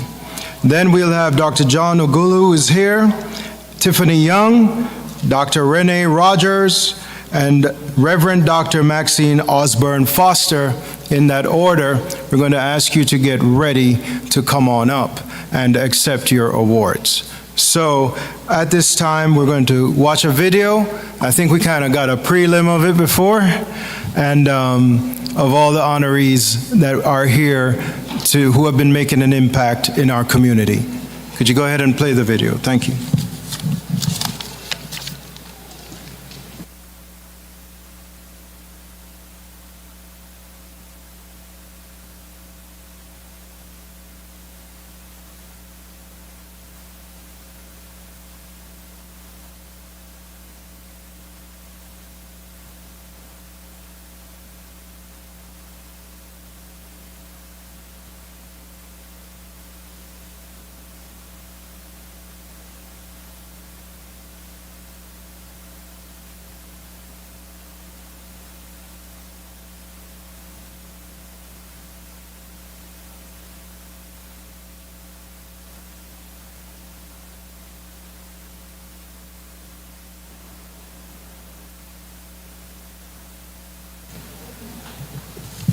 Okay, for the sake of time, y'all remember the video earlier?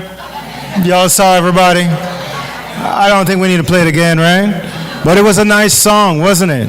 It was original, wasn't it? I think, put your hands together for that presentation, because I think we want to try and move the program along. So what I'm going to do at this time, we're going to at least see, if you have it queued, the virtual presentation by Elizabeth Sitawa Kisiangani.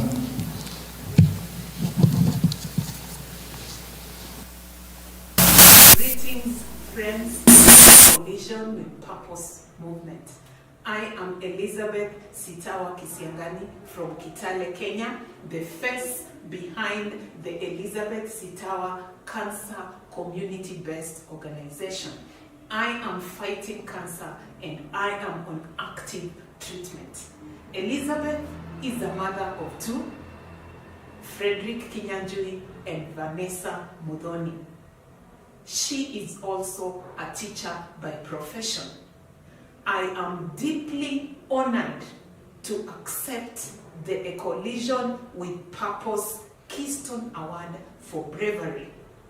It is a privilege to be honored, and I share this honor with those who have been there for me all through this journey. It is not an easy battle, but I thank God that I'm very strong and brave enough to fight through this tough journey that I'm in. Special thanks to Dr. Laxley Stevenson and Dr. Donna Thompson. Thank you very much for this award, and may God bless you.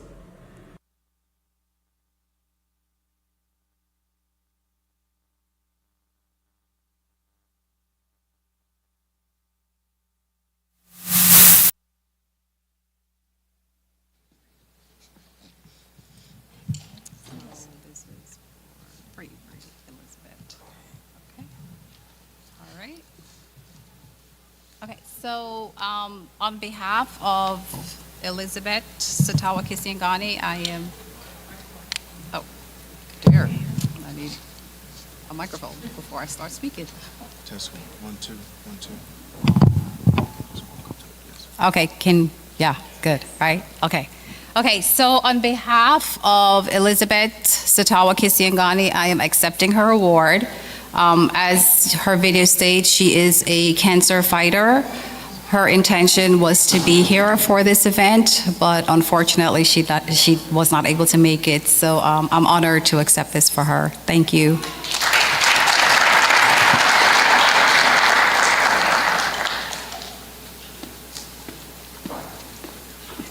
And the next video will be of Leonard Soita Kasaya, and he will be also having his award accepted and received by Dr. Thompson, but we're going to see the video first.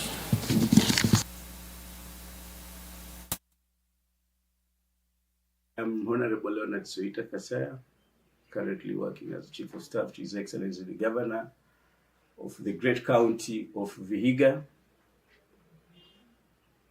I'm a trained marketer professionally and an accountant.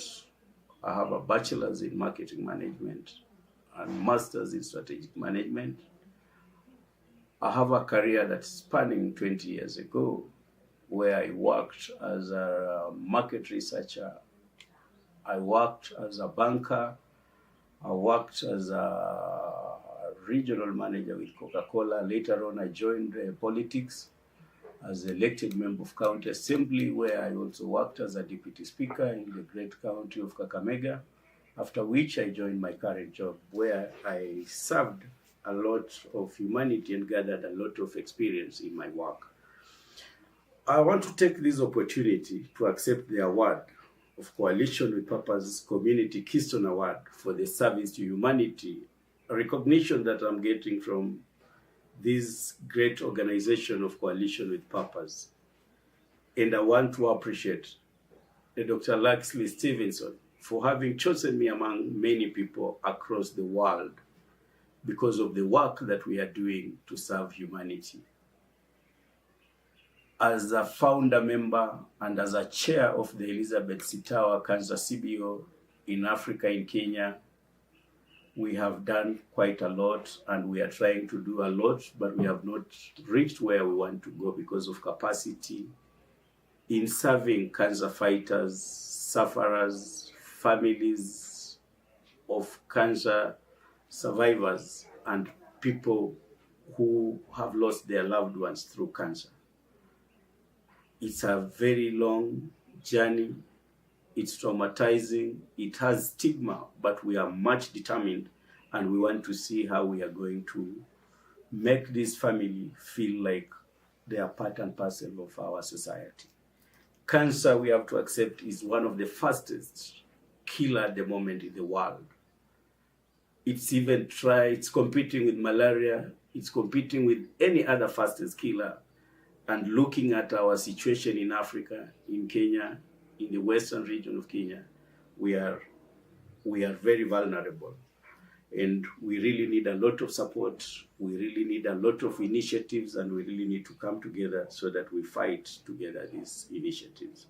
And I want to appreciate the people, the membership of the Elizabeth Sitawa CBO, the officials who have come together to support this. And I want to appreciate Dr. Laxley Stevenson, Dr. Donna Thompson, and many more members, our founders, our main sponsors, our members who have decided that we work together on this journey. And I know we have this colloquium that is happening today, which is a very important day. I would have wished to have traveled personally to be in the United States for this very important day, but because of the travel challenges, I wasn't able to be there. But as we speak today to the world, we know we should be appreciating the initiative of the Coalition with Purpose. And Dr. Laxley Stevenson, you are a great man. Dr. Donna Thompson, you are a great lady. And I know we shall move the world, we shall move Africa, we shall move the continent, and it will go places. There's quite a lot of initiatives that we are doing through the CBO, and I want to appreciate you for having formed the Coalition with Purpose Africa Company Limited that is for profit. And as agreed and as envisaged in our articles, where 30% of the whatever we are going to get is going to go towards supporting philanthropic work of the CBO, it's a great honor, it's a great privilege. And I promise, and we promise this congregation that we are not going to let you people down. We are going to make things work, and we mean well for our people. And I want to take this opportunity to officially invite every well-wisher who can get time to travel to Kenya when you people will be traveling in June.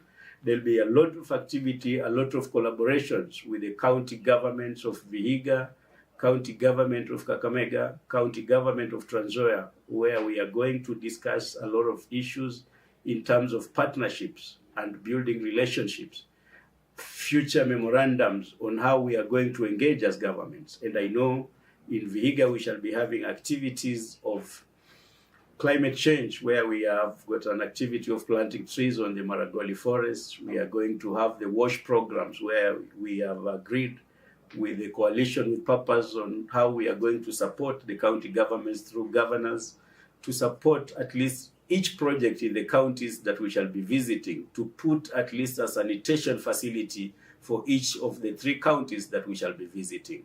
And we shall visit orphanages. We are going to visit the cancer fighters and survivors in this visit that is going to come. So I will take this opportunity to welcome you, of course. Kenya is a great country. Of course, we shall also visit the parks so that you can have the feel of our tourism part of Africa. Thank you so much.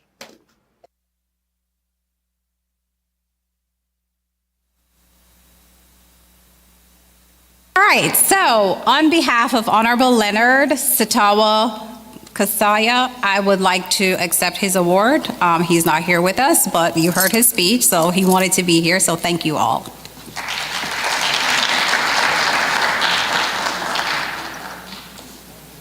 Okay, thank you. Test 1, 1, 2. 1, 2, 1, 2. Okay, in this order, I'm going to ask for the next honorees.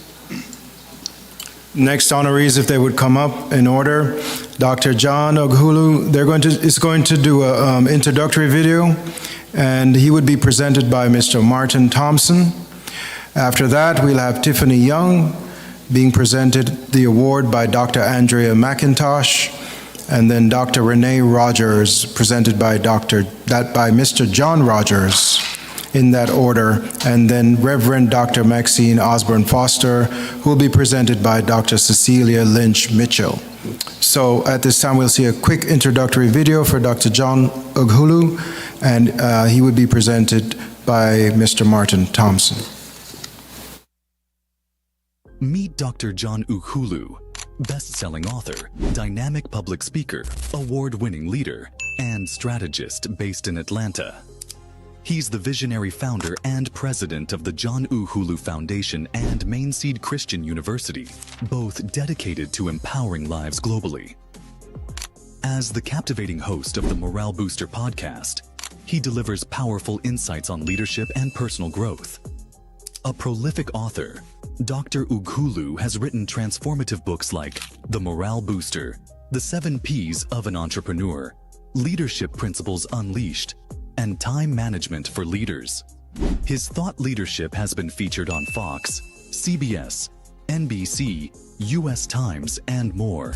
With a PhD in entrepreneurship, a leadership certificate from Harvard, a global fellowship in comparative law, and mentored in communication by the legendary Les Brown, Dr. Ughulu's mission is clear: to help 1 billion or more people find purpose and thrive. Ladies and gentlemen, get ready to be inspired. Please welcome the one and only Dr. John Ughulu, the Morale Booster.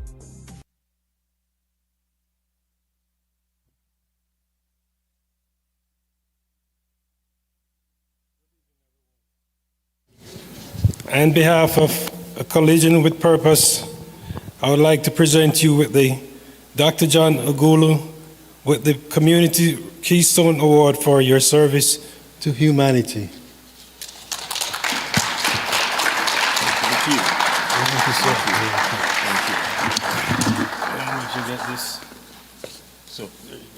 Thank you. Thank you so much. I want to say thank you to the A Collision with Purpose movement family. You all are awesome. So I want everybody here to please give yourselves a round of applause, please. Thank you, Dr. Laxley.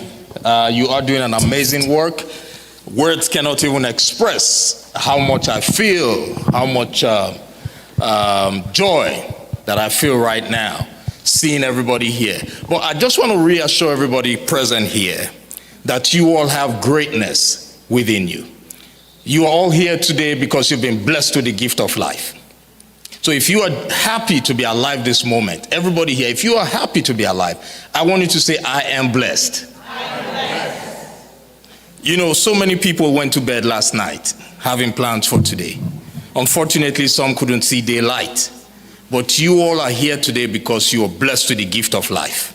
So if you are genuinely happy, genuinely happy to be alive this moment, please stand up on your feet, please.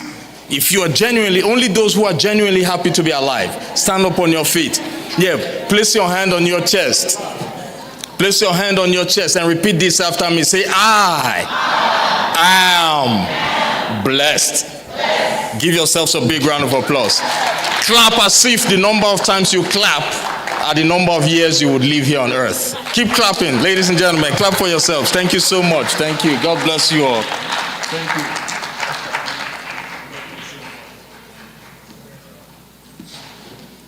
Thank you, thank you. As we move along, we have next Tiffany Young, and Ms. Young will be presented an award by Dr. Andrea McIntosh.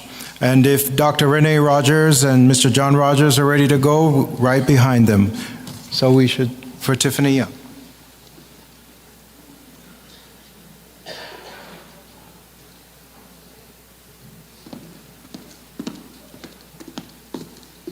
Hello.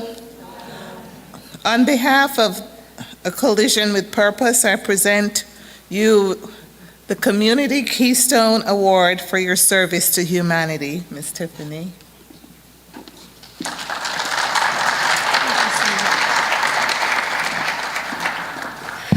Good evening, everybody. I want to say thank you so much to the Collision with Purpose, the whole organization, Dr. Laxley. And I want to dedicate this award to my great-grandmother. I'm from the country dirt roads in Louisiana. My Creole great-grandmother, she was, I think, always in her 80s since I've known her. But our grandmothers knew something. And every summer, my mother would drop us off for the whole summer. Like, who does that? Like, I guess moms need a little break in the summertime. And she would drop us off in the bayou. And my granny would teach us how to cook and how to garden.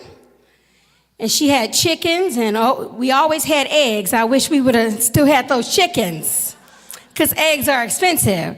But one thing about my great-grandmother, when I saw the word collision, it made me think of her, because a collision, it means to collide. That can be painful sometimes.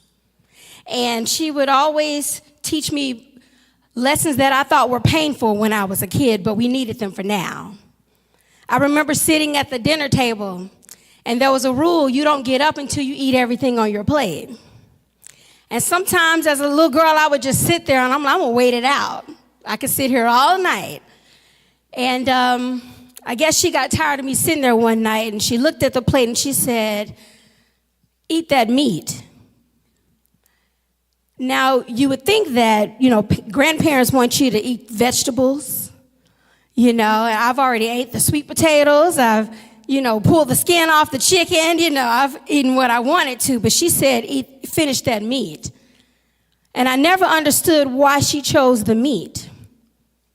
She said to me, "You're not going to waste the most expensive thing on that plate." And it made me think about life. So many times we want to hurry up and get past our issues. We want God to relieve our issues really quickly. But what makes you is the meat. The thing that costs you the most in your life. The pains you go through that cost you the most. So what I want everybody to know is, if you want to find your purpose You want to collide with your purpose. Look at your meat. Look at what costs you the most in life. And that's where you'll find that purpose. This is for my granny. Thank you, everybody. At this time, we'll have Dr. Renee Rogers, who will be presented by Mr. Rogers.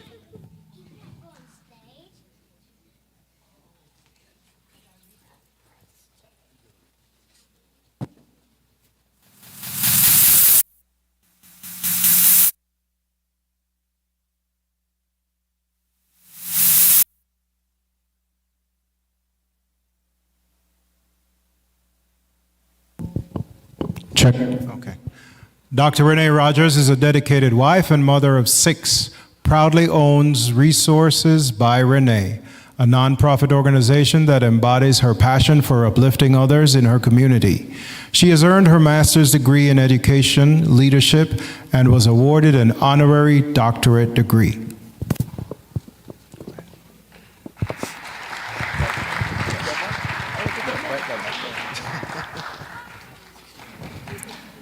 And I get to present this award to my wife, Dr. Rogers, who is all that and then some, what you guys just heard. I mean, she's just amazing.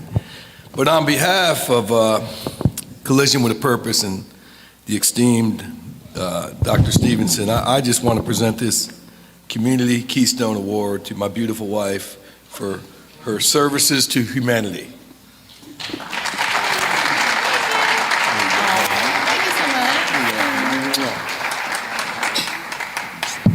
Good evening, everyone. I am just so honored to be here tonight, and I just like to give God the glory because He is worthy of it all. I just thank God for this award and my uncle, Dr. Stevenson, and his crew. They always do a magnificent job. I also want to dedicate this award always to my late grandmother. She was the true resource. And that is really what I'm trying to carry on, that tradition of being a resource to my community. Most importantly, young people. Resources by Renee is a company dedicated to helping young adults transition into adulthood, whether it's after high school, after college, whether they're aging out of foster care, and even also helping the parents to understand this generation, because it's a different generation. So I'm just grateful for everything, and I thank God, and I thank you all for being here tonight, and thank you, Dr. Stevenson and his crew, for this honor. Thank you, and thank you to my lovely husband for that introduction. Thank you. Have a good night. Next, we'll have Reverend Dr. Maxine Osborne Foster, who will be presented her award by Dr. Cecilia Lynch Mitchell. Reverend Dr. Maxine Osborne Foster is an ordained minister with a doctorate of philosophy in clinical counseling. She is president of the D. Terrence Foundation and the immediate past president of the Atlanta Jamaican Association.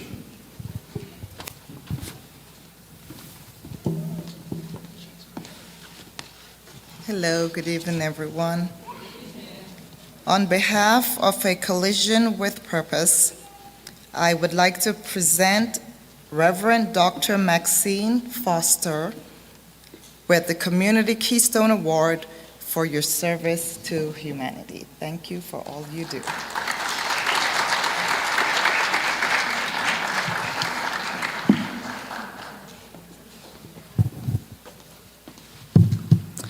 Good evening, everyone.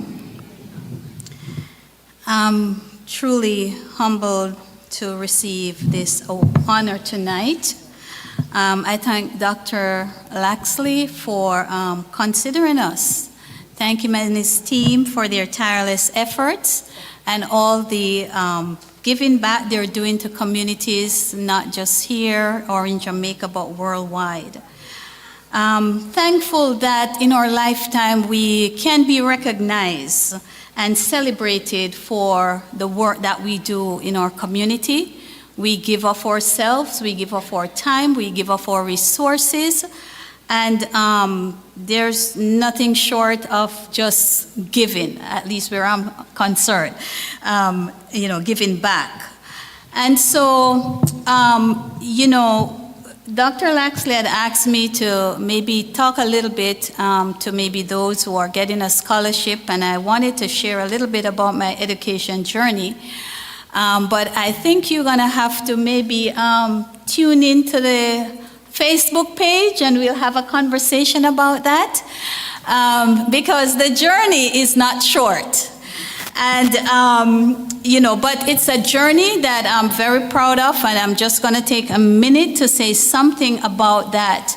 And one of the things I learned very early is that education was my ticket out of my rural community and out of the, I don't want to even say poverty, but you know what I mean. We didn't have nothing. But education, I figured that out really early, and I used to cry when I couldn't go to school because, Fridays you didn't get to school, you had to go carry the load out for the market on Saturday, right? So, but one of the things that I've learned over the years is, determination will get you where you want to go. Your consistency, having the drive for what you want to accomplish, knowing very early in your studies what you want to do. You know how many people waste years because they didn't figure it out? I knew from high school I wanted to go into business, and that was what I went in, right into college. And later on, even that changed, right? Because as you can see, later on, I'm doing pastoral counseling. Still working in business, but your purpose starts to come out of you, and you have to do something about it, or else you're haunted, you're terrorized in your spirit, and if you don't, sometimes it doesn't end up very well for us. So I want to encourage those who are on their educational journey, do not give up. Giving up is not an option. Did you hear that? Giving up is not an option, or else you will not reach your goal. So study hard, do well, and know that one thing I always tell my high school students when I talk to them, education is for you, all right? Nobody can take it away from you. That knowledge is powerful, and it makes you who you are. So go on out and earn it and own it, because it's for you. Thank you. Next, we'll have Reverend Dr. Peter George W. Garth receiving his award, which will be presented by Mr. Martin Thompson, Jr. Dr. Peter George W. Garth is the senior pastor at Hope Gospel Assembly. He's the husband to Mrs. Flora Garth, the father of 2 biological children, Jonathan and Charlene, along with being a father to his community in Jamaica, West Indies.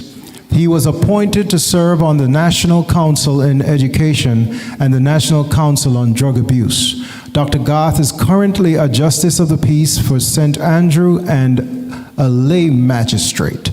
Put your hands together for Dr. Garth.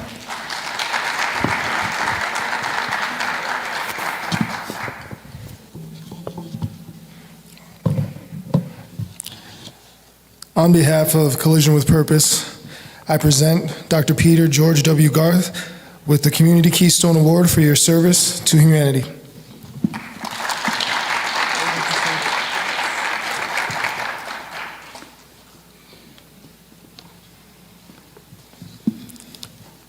My brothers and sisters, friends all, I am deeply honored to be honored tonight by a collision of purpose.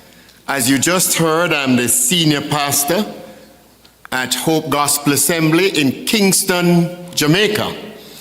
And my wife and I, we came here to receive this award. I want to say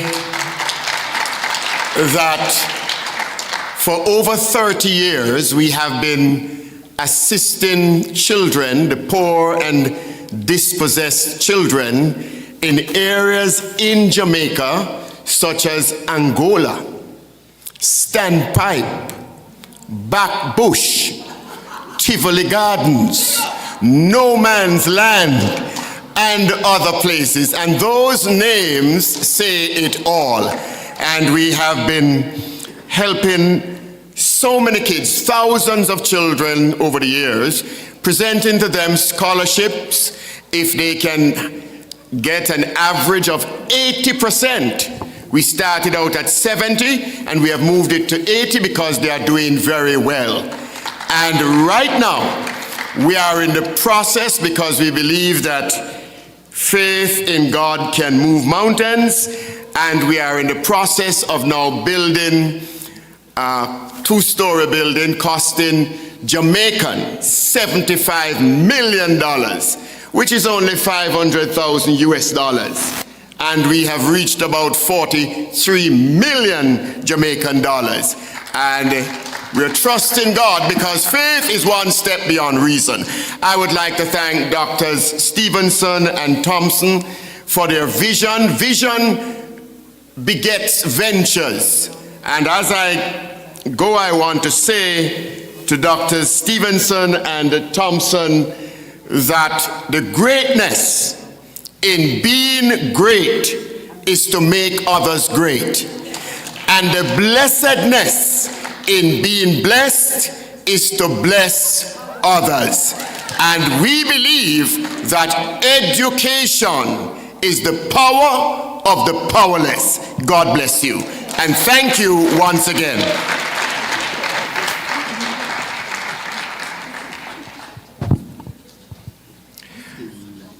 Next, we'll have Ms. Siobhan Malcolm, and she will be presented by Mrs. Joan Thompson.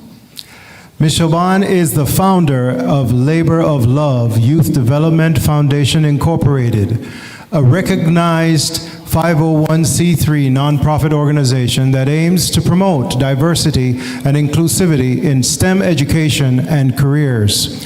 She currently holds the position of North America Operations E-commerce Capabilities Manager for Kenvue, sharing her knowledge as an adjunct professor at Marist College in Poughkeepsie, New York. She showcases her passion for shaping the next generation of professionals.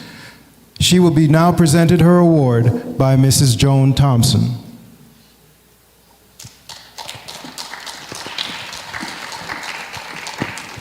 Good evening, everyone. On behalf of A Collision with Purpose, I present Siobhan Malcolm the Community Keystone Award for your service to humanity. Congratulations.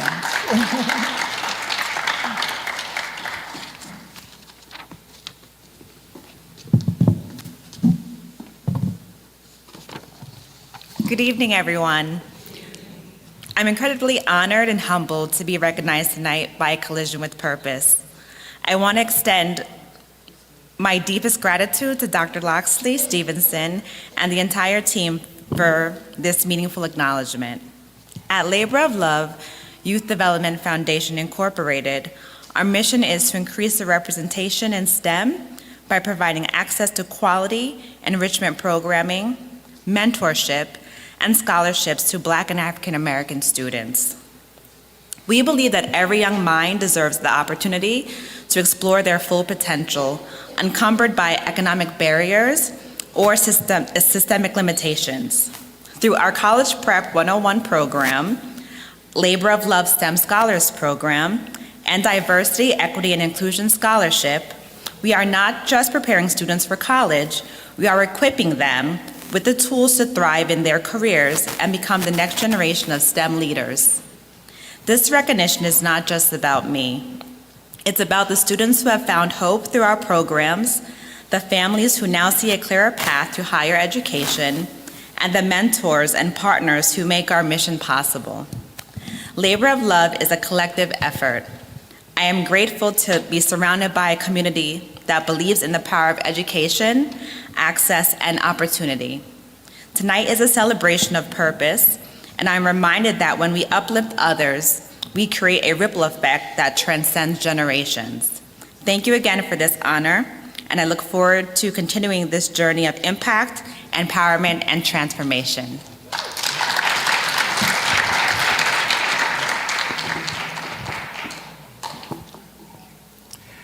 Next, we'll have Dr. Dr. Christina Campbell, and her award will be presented by none other than Dr. Laxley Stevenson. Dr. Christina Campbell, a tenured associate professor in the School of Criminal Justice at the University of Cincinnati. Her primary research interests include delinquency prevention, risk assessment, juvenile justice, child welfare policy, and reducing racial disparities in the juvenile justice and child welfare systems. Please put your hands together for Dr. Christina Campbell. Good evening one more time, or maybe it's good night. On behalf of A Collision with Purpose, I present you, Dr. Christina, with the Community Keystone Award for your service to humanity.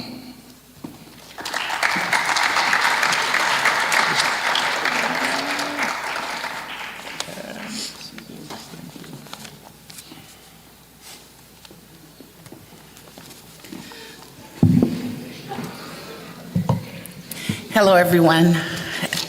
If you were here last year, I had the opportunity and privilege to be a keynote speaker. So I just want to share a few words. For those who already know me, know I talk a lot about negotiating.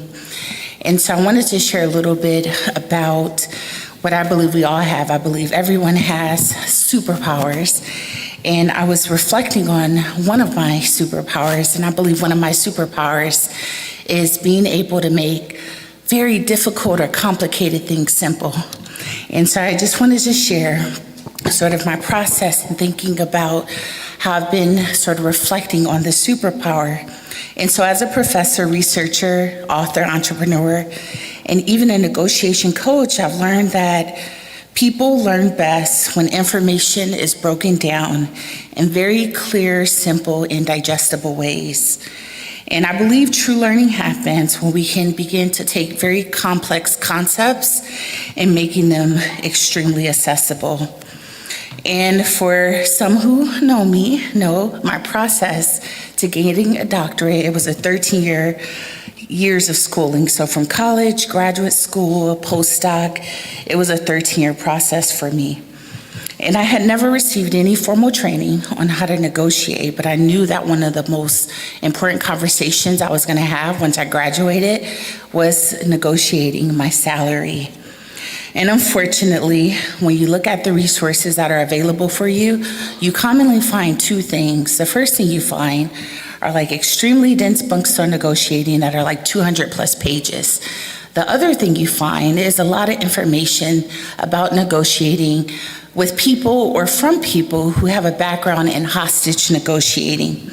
And so I knew there was a better way, a way to simplify negotiations so people could learn how to negotiate and how to apply the strategy really quickly.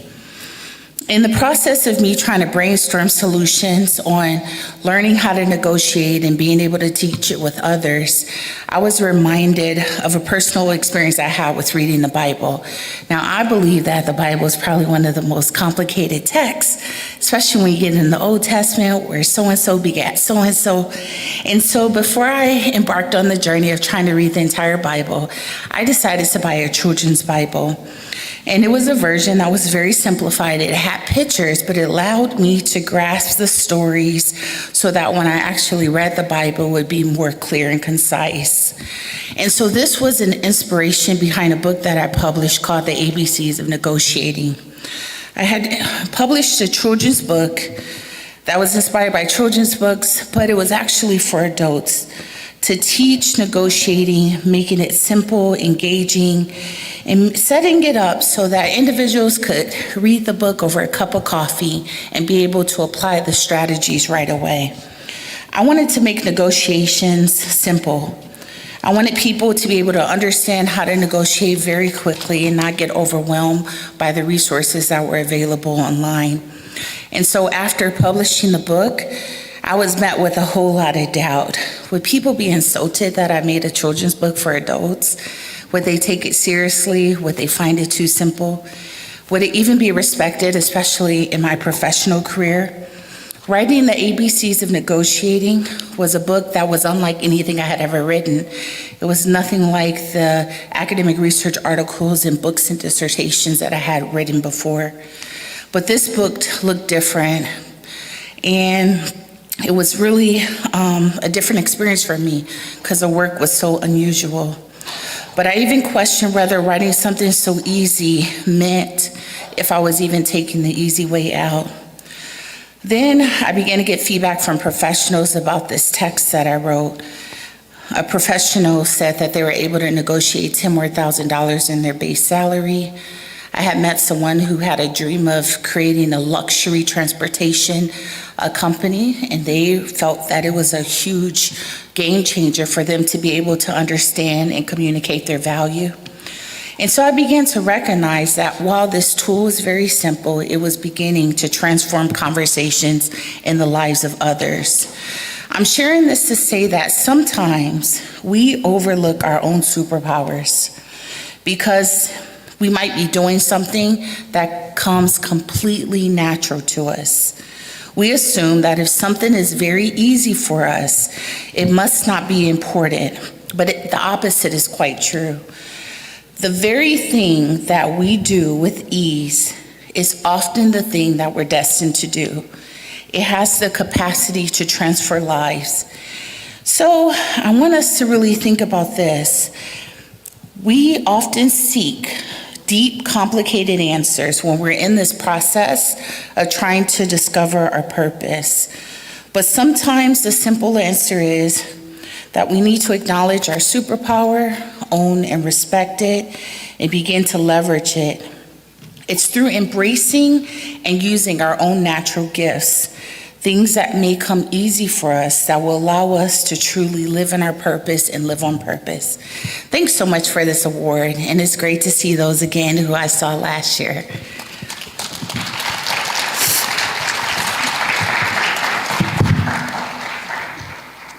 Next, we'll have Dr. Juan Marcel Smith, who will be presented his award by Ms. Donna Lang. Dr. Julian Juan Marcel Smith is the founder of Improve You Coaching and Consulting, a strategist company. He serves as a college and career coach, a youth pastor, a counselor, and a mentor at Global Humanity Network Incorporated, a 501c3 nonprofit organization. Ladies and gentlemen, Dr. Juan Marcel Smith.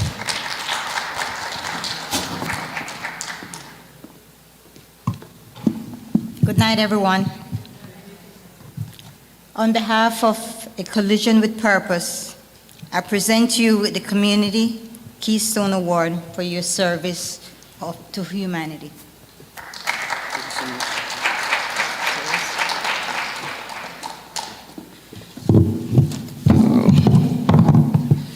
Real quickly, it's been a pretty interesting night, a lot of information, but I would be remiss in my duty if I didn't say this. We're talking about colliding with our purpose, and one thing I always say is that you already are what you are fighting to become, and I can't assume, or we can't assume, that everybody in here has collided with their purpose, and it's not age restricted. You can be 5, you can be 55, or 105, but I will close with this, that when God created man and male and female, he said this. He said, let us create them in our image and in our likeness. And then he began, before he formed man, before he formed Adam, he began to give them purpose. They'll rule, they'll subdue, they'll have dominion, they will multiply. He began to give them the creative power to create. And so the reason why I say you already are what you're fighting to become, oftentimes we think we won't find our purpose, but God spoke it into existence before he even formed you in humanity. So whatever it is that you're trying to figure out what to do, you're colliding or trying to collide, Go back to the source because he's giving it to you already. You just got to tap in. And I want to repeat, I'll say it again, that you already are what you're fighting to become. He laid it all out. And matter of fact, he's so good that he set everything that you were to become in motion before you were even born. And oftentimes you'll hear something or somebody say something, you'll think, I was just thinking that. Or I was just praying about that. I call it the echoing. That's just God whispering, go that way. Talk to that person. Go to the left. Go to the right. The bottom line of it all is what we're fighting to become. God has already set up and moved in motion because he wants to partner with us in it. And I'll leave you with that. You already are what you are fighting to become. Thank you again for this award. Thank you. At this time, we're going to ask Miss Danita Scott if she will come and sing A Change Is Gonna Come. Very appropriate after those words. Miss Danita Scott.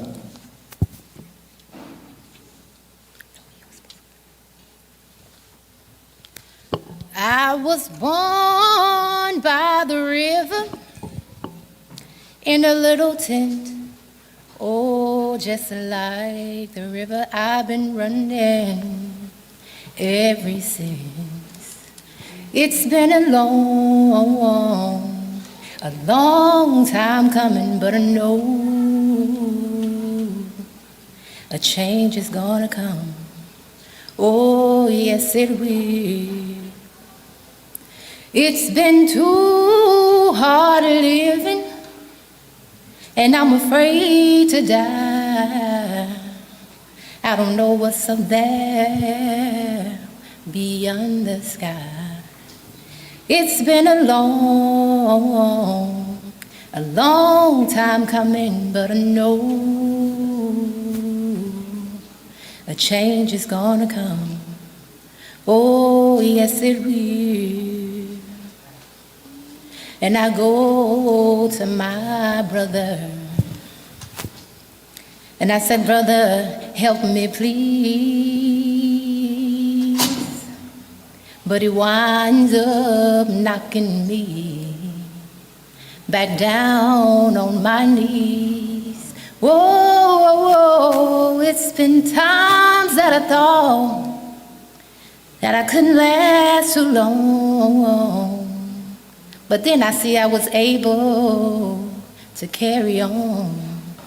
It's been a long time coming, but I know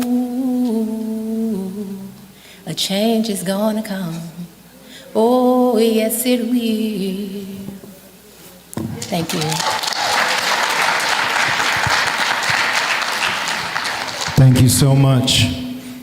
And next, we're going to have an award given to the Honorable Donna McLeod, which will be presented by Ms. Caricia Brown Lysam.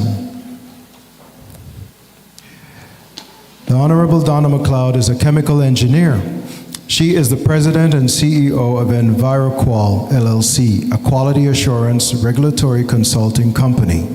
She previously served as state representative for District 105, a driving force in initiating legislation to update outdated laws that may no longer serve the common good of humanity. She is a dedicated advocate for her community.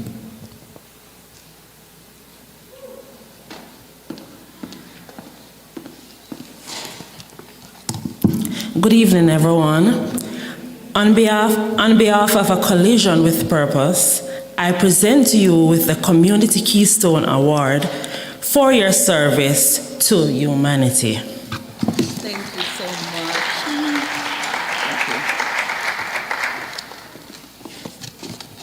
Thank you. Big up, everyone. I want to thank Dr. Stevenson and Dr. Thompson, and she has a great first name. Her name is Donna. What a wonderful name. But I want to thank them for this honor.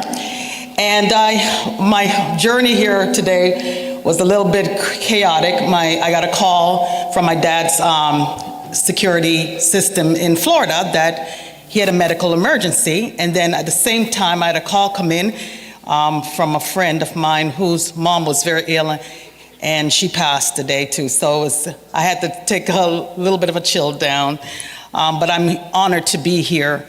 I wondered what I was going to talk about. Of course, you all know I am the first Jamaican born to serve in the Georgia House of Representatives. I am a Kingstonian by birth. I was actually born in around Tivoli. My grandmother's house is in Tivoli Gardens, and my mother's place was in Fletcher's Land. So I am a real Raton Kingstonian. And so I thought about my journey here in Collision with a Purpose, and obviously, you know, anyone who's ever set out to do anything, you don't set out to do stuff because you're going to make history. You do it because it's the right thing to do. But I've thought about what I was doing, and I thought, you know what, this is Black History Month, and I guess see a little bit of African going on here, because, you know, of course, all of us started at shores of Africa. And a matter of ports, they dropped us off in South America, the Caribbean, and onto the United States of America. But I wanted to just say something. I grew up in Toronto, Canada, and in I think it was my 10th grade, I took ancient history, and my teacher name was Mr. Black, but Mr. Black was white. And Mr. Black said, before we start this class, I'm going to say something. This is not up for negotiation. It's not a discussion. I'm just going to tell you straight. All humankind came from the continent of Africa. That means everybody at one time was black. And he said, this is not up for negotiation, so let's go on to Babylonian and the Nubians and all of that.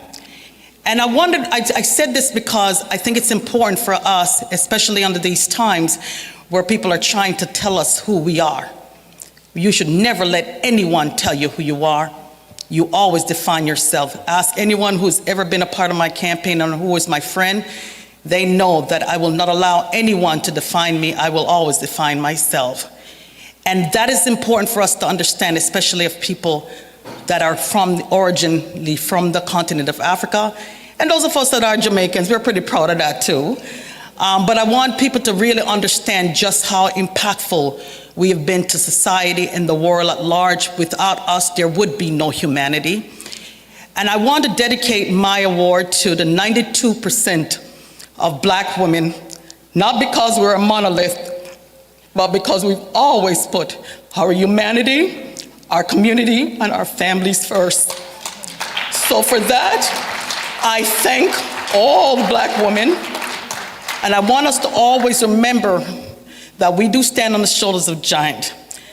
Madam Mac, who's my grandmother, could not read and write, but she was able to buy her house in Tivoli Gardens. So her children who migrated to Canada, the USA, and Britain, and you know what, their children who eventually they end up sending for, all came abroad and made their mark on this continent, also in other continents.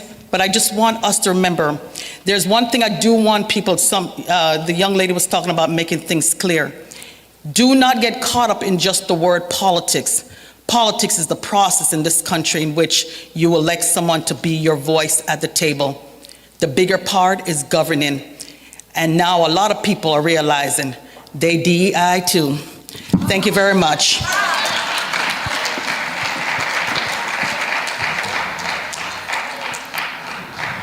The next award will be given to Dr. Arthur Hines, and it will be presented by Ms. Rosemary Lewis. Dr. Arthur Hines, a retired educator, deacon, a licensed real estate professional. He is former president of Mills Golden Tongues, a local chapter of Toastmasters International. He is also the co-founder of Miss Atlanta, Georgia, and a member of the board of directors at Global Humanity Network Incorporated, a 501c3 nonprofit organization here in Atlanta, Georgia.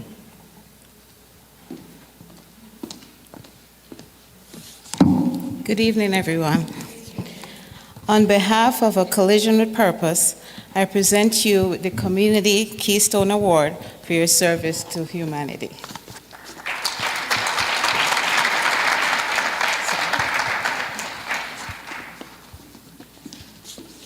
Thank you very much. I certainly appreciate that. I want to say a few words tonight, And I've been accused of being long-winded, so I definitely won't be long-winded tonight. My gift to you tonight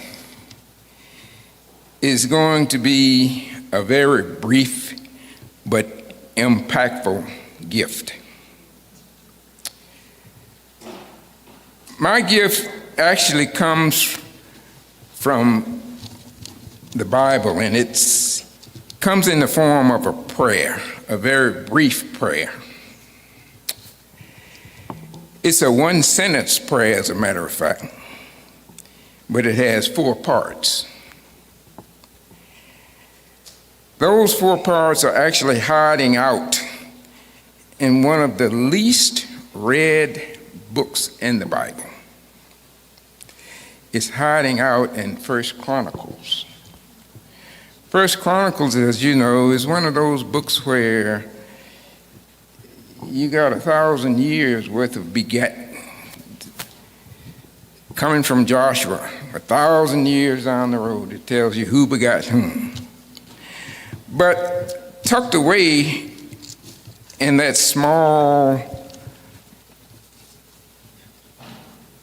is a small chapter. It's a small sentence that has 4 parts to it. And that little prayer is found on the 1 Chronicles chapter 4, verse 9. That small prayer is called the Prayer of Jabez.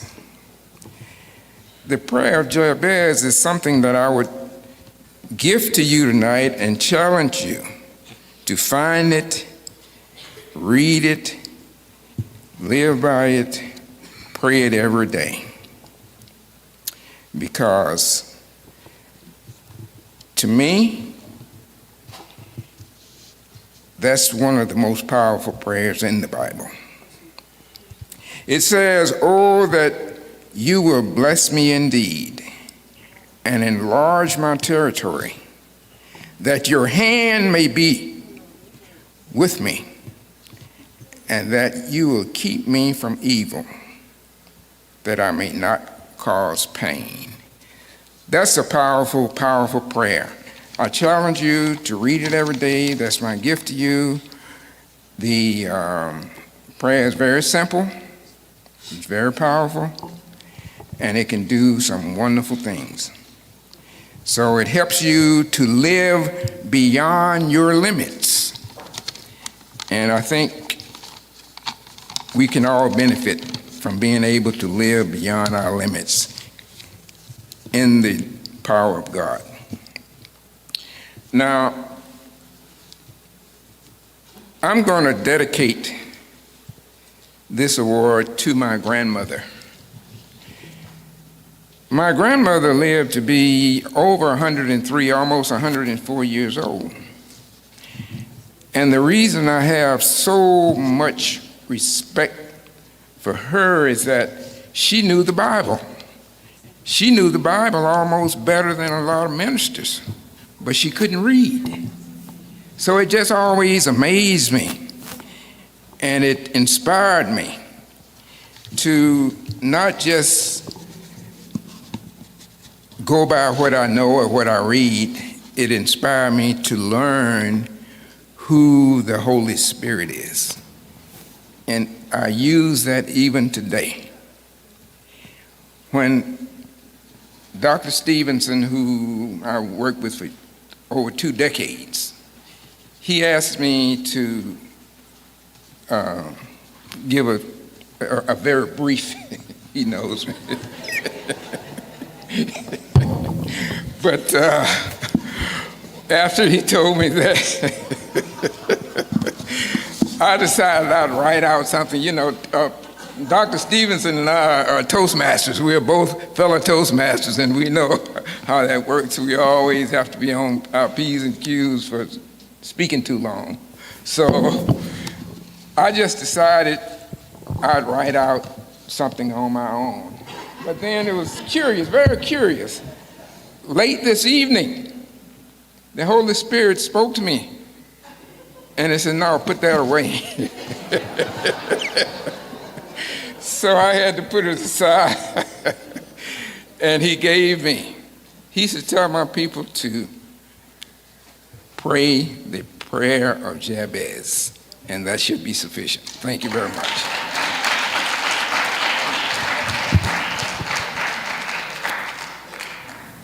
Our next awardee will be Dr. Benzie Roy Davidson, and he would be presented his award by Mr. Xavier Wilcox.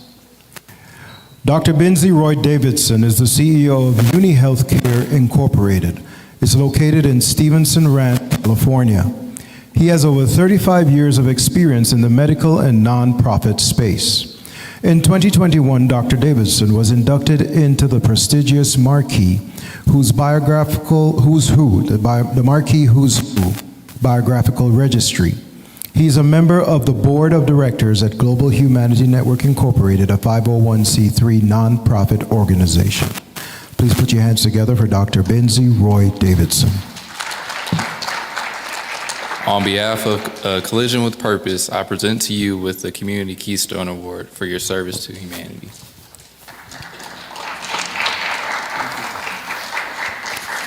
Thank you, ladies and gentlemen. I think Art gave my speech. So without further ado, I just want to thank Dr. Laxley Stevenson and Donna for recognizing me. Thank you all for your support, and thank God for the blessings.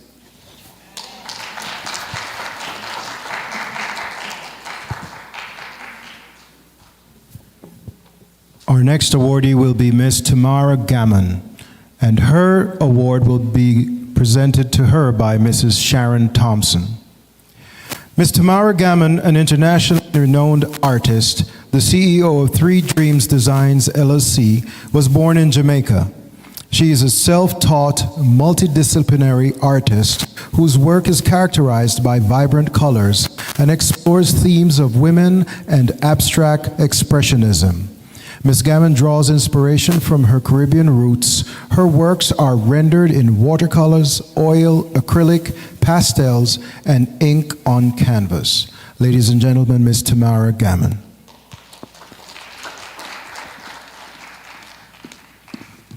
Good evening, everyone.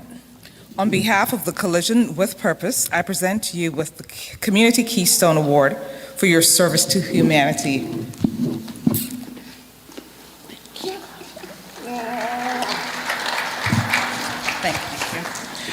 Good evening, ladies and gentlemen. My co-host, Sharon, thank you so much. This is dedicated to my son, Khalid Alexander, which I have named my gallery after. I'm sorry, there's feedback. Named a gallery after.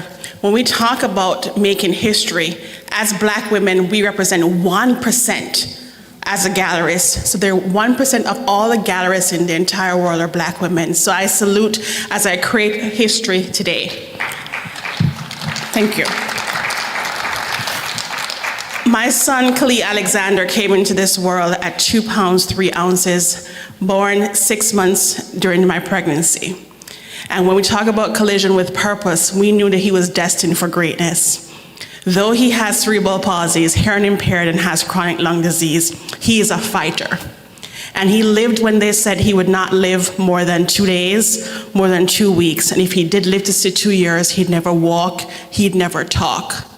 He would not survive and not thrive. However, today, Khalid Alexander is 20 years old, graduated from high school on time with his twin brother.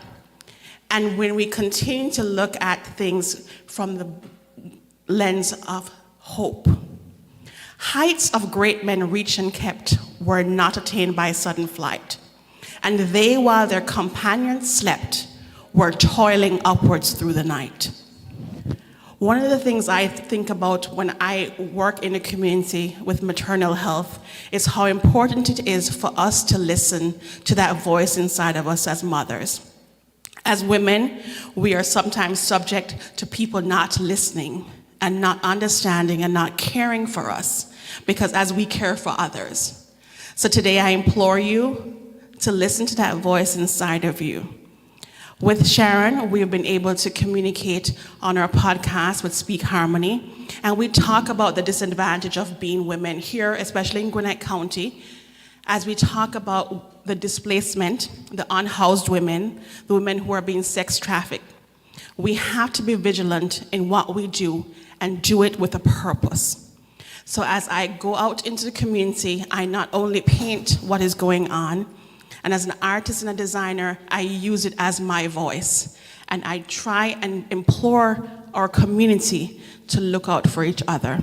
As we love each other and we show up, we need to show up in spaces and be loud and proud. Thank you all so much, and this is dedicated to Kay Alexander. Thank you.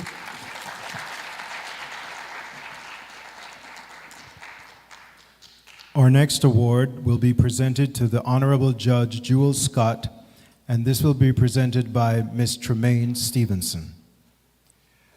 The Honorable Judge Jewel Scott holds the statewide position of Superior Court Judge in the Georgia-Clayton County Judicial Circuit.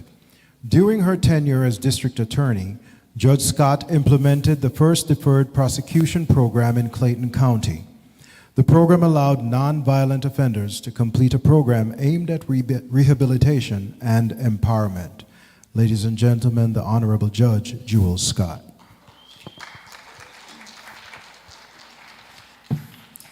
On behalf of Collision with Purpose, I present you with the Community Keystone Award for your service to humanity.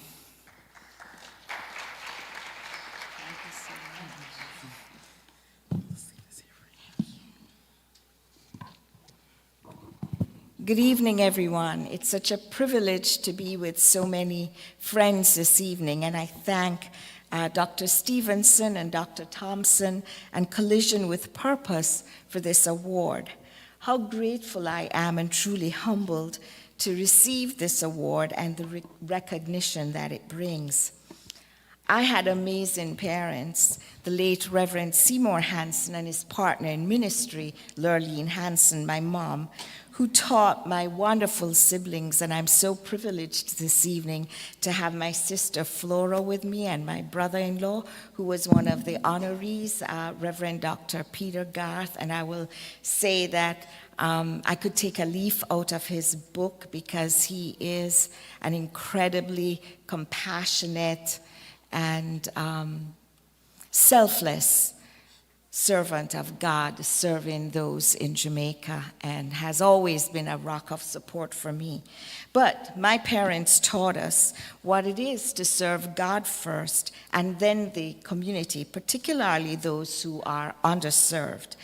I have endeavored all my life to do just that, to love and to accept and to show mercy and compassion, especially in the dispensation of justice, both in the criminal arena and in the civil arena. In doing so, I always seek to represent and to reflect the one who empowers me and enables me every day of my life and orchestrates every event of my life to glorify him, the Most High God. I love being a judge. I wake up every morning enthused and looking forward to doing my job. And best of all, I get paid to do what I love to do. For all those whose shoulders I have stood on, all those who have always loved and supported me, this is the award that I'm dedicating to you. Again, my sister Flora, my siblings, my brother-in-law, Dr. Peter Garth, Reverend Dr. Peter Garth. My son is here and his fiancée, Christopher. And he was the best campaign manager anybody could ever want. He's been doing it since he was at least 7, 8 years old. I just want to say thank you because you've enabled me by allowing me to stand on your shoulders. And I close. What does the Lord require of me? To act justly and to love mercy and to walk humbly with my God. Micah 6, verse 8. Again, thank you for the recognition. God bless.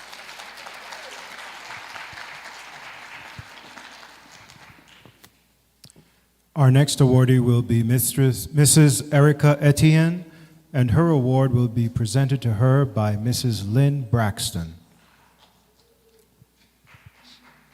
Mrs. Erica Etienne is the founder of Power, Purpose, and Peace, P3, a faith-based spiritual development community. She has produced several documentaries such as Women Unveiled, Woman Unveiled 2, and The Image in the Mirror 2. Through her journey of triumph over abuse, divorce, and adversity, she shows women that God's promises are for everyone. Ladies and gentlemen, Mrs. Erica Etienne.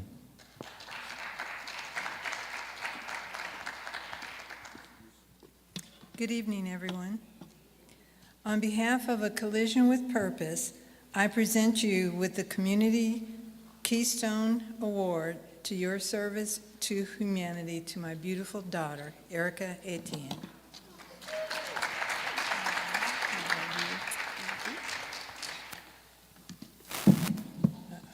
Good evening, everyone. So Dr. Laxley was nice enough to say that I could share a few words, so I'm going to hopefully keep it very brief and within our time limit. We are all here because God has a plan for us, and He will see to it that any good work that He begins in us, He'll finish it. And so here we are talking about how we collide with purpose. So first and foremost, I want to thank God for His guidance and His strength throughout my journey, because without His grace, I wouldn't even be here to help a soul.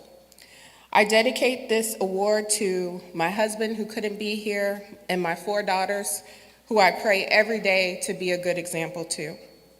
I also want to express my heartfelt gratitude to Dr. Laxley and Dr. Thompson for this incredible recognition, and it's an honor to stand before you all. The path to this moment hasn't been easy. I have faced many, many obstacles in my life, challenges that seemed impossible and insurmountable at times. But through it all, I remain committed to being led by God and to proving that the statistics and the expectations that others placed on me didn't define who I would become. I refused to accept the limits that were set for me. Instead, I leaned on faith, I worked hard, and I trusted that I was destined for something greater. One of my greatest ambitions has been to inspire other women who have been told they couldn't achieve what they dreamed of, or who were downtrodden by life circumstances. Every one of them has a voice, and I'm determined and committed to helping them be heard. I want them to know that what God did for me, He'll do it for them. I stand here as proof of His power, of His grace, His faithfulness, His love, and His commitment that He will certainly leave the 99 to go get the one. I believe that with faith and hard work, submission and determination, all things are possible with God. To all of you here today, especially any students, I want to encourage you to stay the course. No matter how difficult the road may seem, keep going. There will be times when it feels like you can't push any further, but that's when you dig deeper and you rely on your faith. You're capable of more than you realize, and your challenges don't define you, they refine you. As we rise, we must reach back and help others. Not just about personal success, but about lifting each other up along the way. If you want to write a book, write it. If you want to be in a movie or film a movie, do it. If you want to start a business, start it. Whatever you are called to do, the only thing that is required of you is to do what it says in Matthew 6:33, which is seek ye first the kingdom of God and His righteousness, and everything else will be added unto you. Let's work together to inspire and support one another. So thanks again to my Lord and Savior, to Collision with Purpose, to my mother, who set me on a path to purpose and never ever allowed me to do anything short of my full capacity. And she held me to a standard that forced me to operate in my full potential and to be a source of encouragement to others, no matter what came my way. And to my friends who came out to support me, I appreciate you because it takes a village. Let's all continue to break barriers, exceed expectations, and walk in faith. Thank you.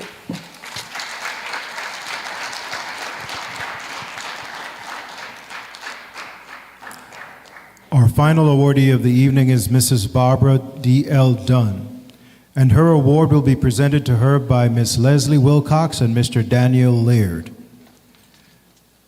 Mrs. Barbara Dunn, a retired accountant, is an avid community advocate in caring for the less fortunate, both in her community and globally. Mrs. Dunn embraces the altruism of am I my brother's keeper? By being a living example to all who know her. She is her brother's keeper. Mrs. Barbara Dunn.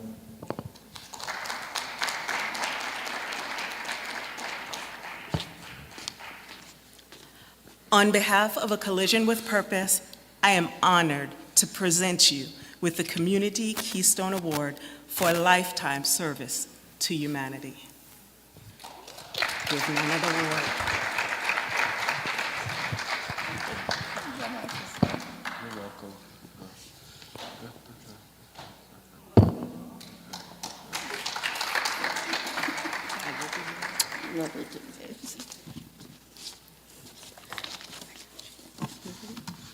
Well, thank you so much. It's a surprise, so I don't have too much to say, but I thank you guys for everything.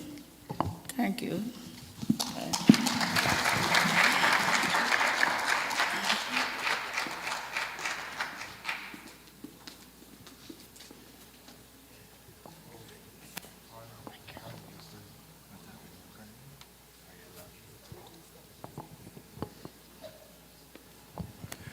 Put your hands together again for all the awardees.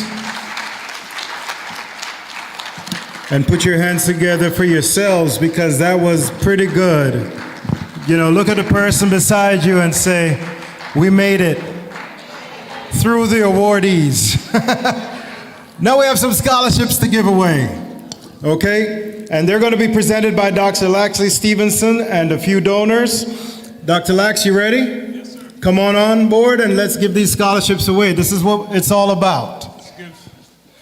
It is about giving scholarships to the next generation of dreamers, to our students, and I have one right here. I should give him the first scholarship, right? I don't think so. But I think it's good to have him stand here with us as we give these scholarships. So we're going to pull 4 names from the list. How do you pronounce that? Is that you? One thing I will say to these students, when you write in your name, make sure it's legible, it's clear, especially when you can win something. The one thing you don't want is for us to be trying to figure it out. So I'm just going to say the last 3 numbers of your ticket. 060. Seems like you say Johannes? Johannes? Yeah. 060.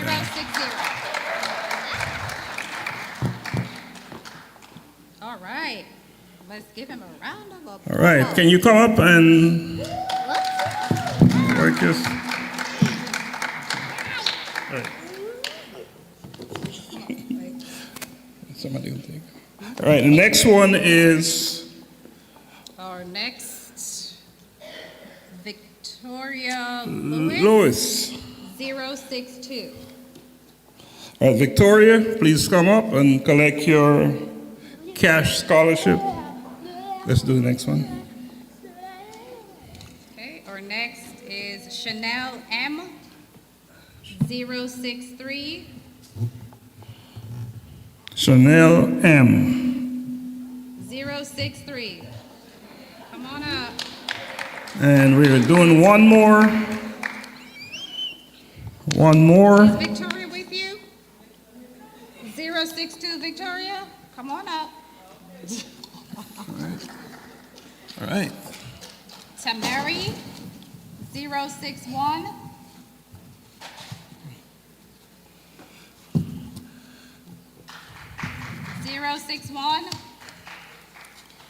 You could come this way to the front. Come to the front. So these 4 scholarships were donated by Dr.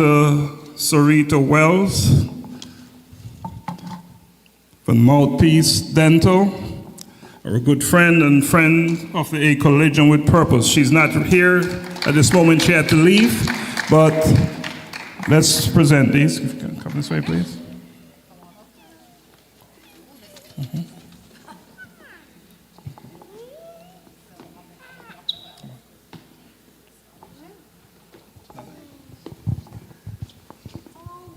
We wish you all the luck in the world. Okay, you are very welcome. All right, so Miss Victoria, you can stand right there so we can get some pictures. All right, so on behalf of Dr. Wells, we're presenting you with a scholarship and we're wishing you all the best, okay? You're welcome.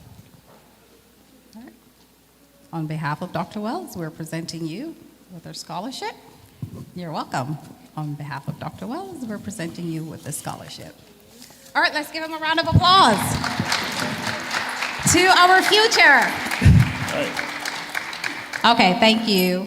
You can all exit. Appreciate you so much. Good luck. Thanks for hanging out with us. Really appreciate it.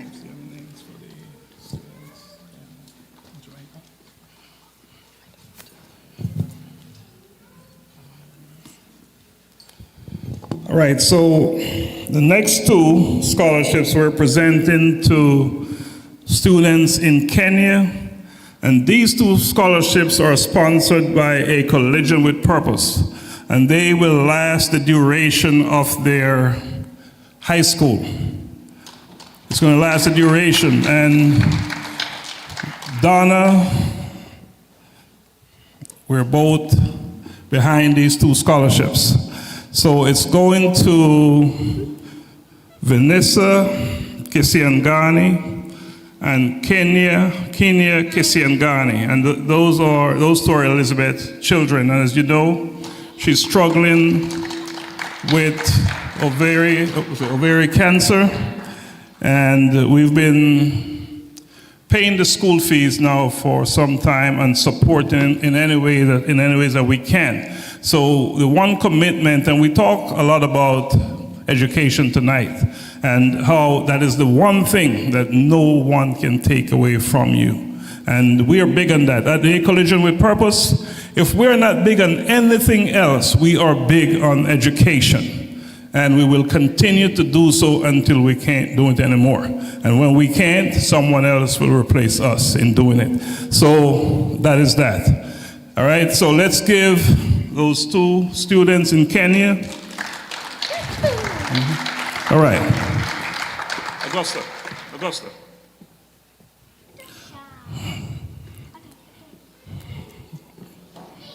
All right. Okay, so moving on. We have, we talk about from the shores of Jamaica to Africa. All right, so we've covered here the United States. We said that we're the bridge. We're the bridge to education. So we did scholarships for students here in the auditorium. So now we must go to Jamaica. And we have 3 students that we're going to give scholarships to in Jamaica. And Donna, do you have the names there? Okay. Well, we're doing scholarships for 3 students. 1 student is attending Duncan's all-age school. And that, Carissa, you will be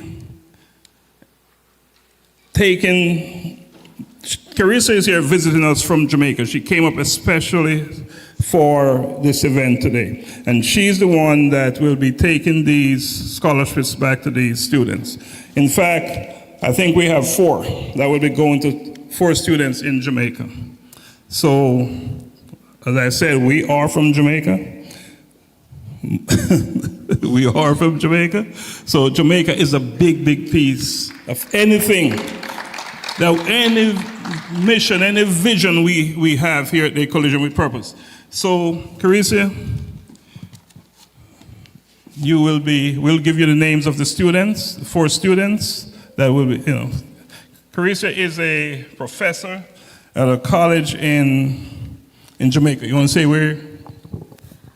I'm a lecturer at Portmore Community College that is in Portmore, St. Catherine. I specialize in hospitality and business administration.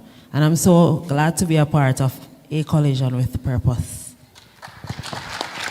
And if Emerald Edwards is here, he can come up here real quick, because Emerald Edwards, he and I, we own a real estate company, and we're also donating some scholarships. We'll figure out who those students are. There will be 3 more scholarships given. So Emerald, can you come up here real quick so we can say thank you for your generosity. So as you can see, we have a number of, what I have learned over time is that people are willing to give. The problem is not too many of us are asking. I'm going to say that one more time. People are willing to give. But something in us, I don't know if it's arrogance, are we too proud to beg? Are we too proud to ask? You must understand that there's no shame in asking and begging when it's not for you, it's for someone else. So, everyone in this room tonight, if you're holding on to that thought, that idea that you can't ask, you can't beg, just dispel the notion and understand that it's not for you. You're asking for the betterment of humanity. All right? So, Emerald, you want to say a quick word? And you don't want to say a quick word? All right. But Emerald, thanks for the donation. We appreciate you. All right? All right. So, one more thing. We're giving away one entry into one of our anthology and an Earthing You session. That the value of that is how much, Donna? It's over $1,500. $1,500. And if you have never taken one of my Unearthing You session, I highly recommend that you get on board with that. It is something that will change who you are. It will bring you into yourself, who you believe you should be or can be, and don't really know how to get there. So this is a big, big deal, all right? Actually, it's only a 2-hour session, but, all right, and the... Goes to, drum roll, our first prize winner goes to... Siobhan Malcolm, all right? And are we giving away something else? We should, right? It's all about giving. There's a second prize. So Siobhan, come on up. You are the winner of Shadows Within. That is the name of the anthology. And you'll be talking about, say something about Shadows Within. So Shadows Within is an anthology where you'll become an author, where you'll share your story, how you have overcome the various shadows in your life to blossom to where you are. So congratulations on winning that spot.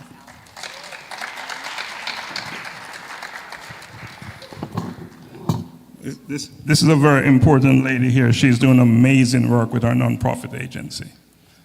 Amazing work. If you notice, or if you haven't noticed by now, that everyone, each of the individuals that showed up on our stage tonight are here because of the work they're doing. They're in service. They're living in service. And they're not doing this to be recognized. And we're not recognizing them just to recognize them. We want to set an example and show you what others are doing, and that maybe you should get on board as well. You should step up, get up, show up, and do what you're called to do. And then that is to make a difference in the lives of others. So thanks again to all our honorees for the work, not so much for the award, but for the work that they're doing, for that is what it's all about. All right, so we have a second prize. This is, well, my eyes are not working as they should. Maurice, is that Weller?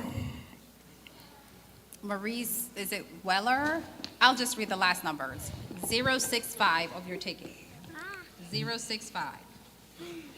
Oh, here. This is interesting because they came together. they came together, and they're winning together. Talk about teamwork, right? Teamwork make the what? The dream work. Take him off. Mhm. All right. So congratulations.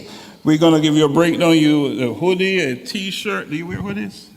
Yeah. You do? Yeah. Man, you're gonna get I'm gonna tell you, when you wear the A Collision with Purpose hoodie, people are gonna notice you.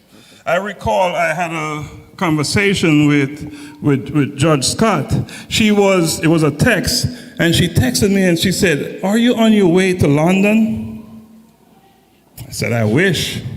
Judge, do you recall? You texted me and said, "Are you on?" She said, I saw someone wearing a Collision with Purpose shirt.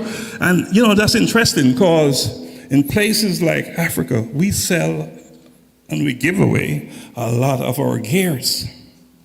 A lot. You'll see it everywhere, right? It's all over the place. And people are just caught up with a Collision with Purpose because that is their life. That is who they are, right? So congratulations. Dr. Donna will tell you what's in the gift, in the bag, in the gift bag. All right, so we're drawing down on our colloquium, but before we do, I know you've been hearing the name Global Humanity Network called quite a bit tonight. And the members, the directors and members of Global Humanity Network, can you stand for a quick minute? Can you just stand up so we can see who you are? If you're a member of Global Humanity Network, so this is our nonprofit organization. We're 3 years young, but we've been doing the work. We've been doing the work in Jamaica. We've been doing the work in Kenya. We've been doing the work in Bulgaria. We've been doing the work in France. And we're doing the work here in the United States. We're located here our office is here in Atlanta. However, our members are from all over the world. So though many of us are Jamaicans, we're not necessarily a Jamaican organization. However, we do a lot of work in Jamaica. Anytime there's a need, in fact, we look for situations where we can serve. Serve. So to our directors who are here, I am so grateful for the work that you've been doing. Interestingly, I am the president of the organization. Dr. Donna is the vice president. So there's something going on there. We work very well together. But the members of Global Humanity Network, congratulations and thank you so much for what you're doing. Can we all give them a big shout out? All right, I think we're there. They haven't picked up their books. Right, so if you haven't already picked up your books, please do so now. They're up here. And if you want me to drop a little thing in there, if you notice by the 3 stories, that book is my life. Every single story in there is something to do with me or a family member, or it's everyone who I know or had conversation with me. You have to be careful, I guess, because it is likely I will pick up on something and I will develop a talk, a speech, a conversation about it, and I will put it out there if you give me permission. But I think that sharing is what it's all about. We tell each other what is going on in our lives, not because we're about putting it out there, but because we believe what we have in us and what we have to share can help others, and that's why we do it. I should also say thank you, Mrs. Lynn Braxton. You're the editor of my book, and you did an amazing job with it.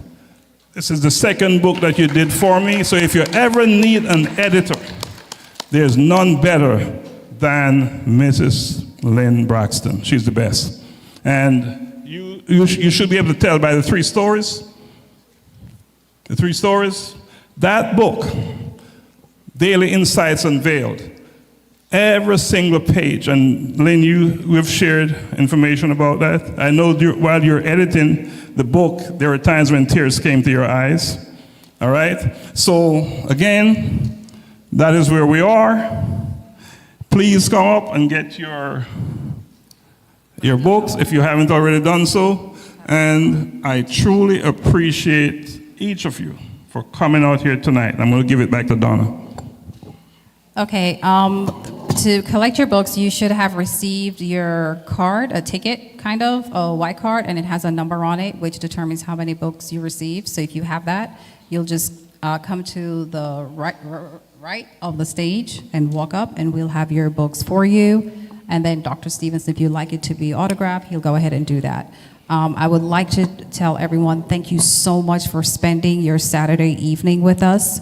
I hope that you found this to be very enlightening and you left here with something very positive in your life. I would also like to say thank you very much to a Collision with Purpose team. We have a lot of ambassadors that you see that's working with us. So there's a lot of behind the scenes of others that's working with us. And I thank everyone for being here with us and just spending your evening with us. And blessings always. Thank you, everybody, for coming. I appreciate it so much. I know by now you're tired a little bit. You know, some of your feet hurt. You wore the wrong size shoe. It was new. It matched the outfit. I hope it works out for you. Some of you are hungry. Yes? Put up your right hand if you're hungry. All right. Well, outside is Jerk Chicken and Festival. Please line up on the left. First come, first serve. Get your chicken and your festival, and then you can go out the door. So the best way to go is that way. All right? So help yourself. You don't have to cook when you go home. It's ready for you. It's not free. Everything costs money. We need to pay the bills. So please help me, help you, help them. All right, it's been my pleasure to serve as your MC for the evening. See you all next year. And next year, if you come back, bring a friend. All right? Peace, love, hope, positivity, and purpose. Could all the honorees go outside if you're still here to the left?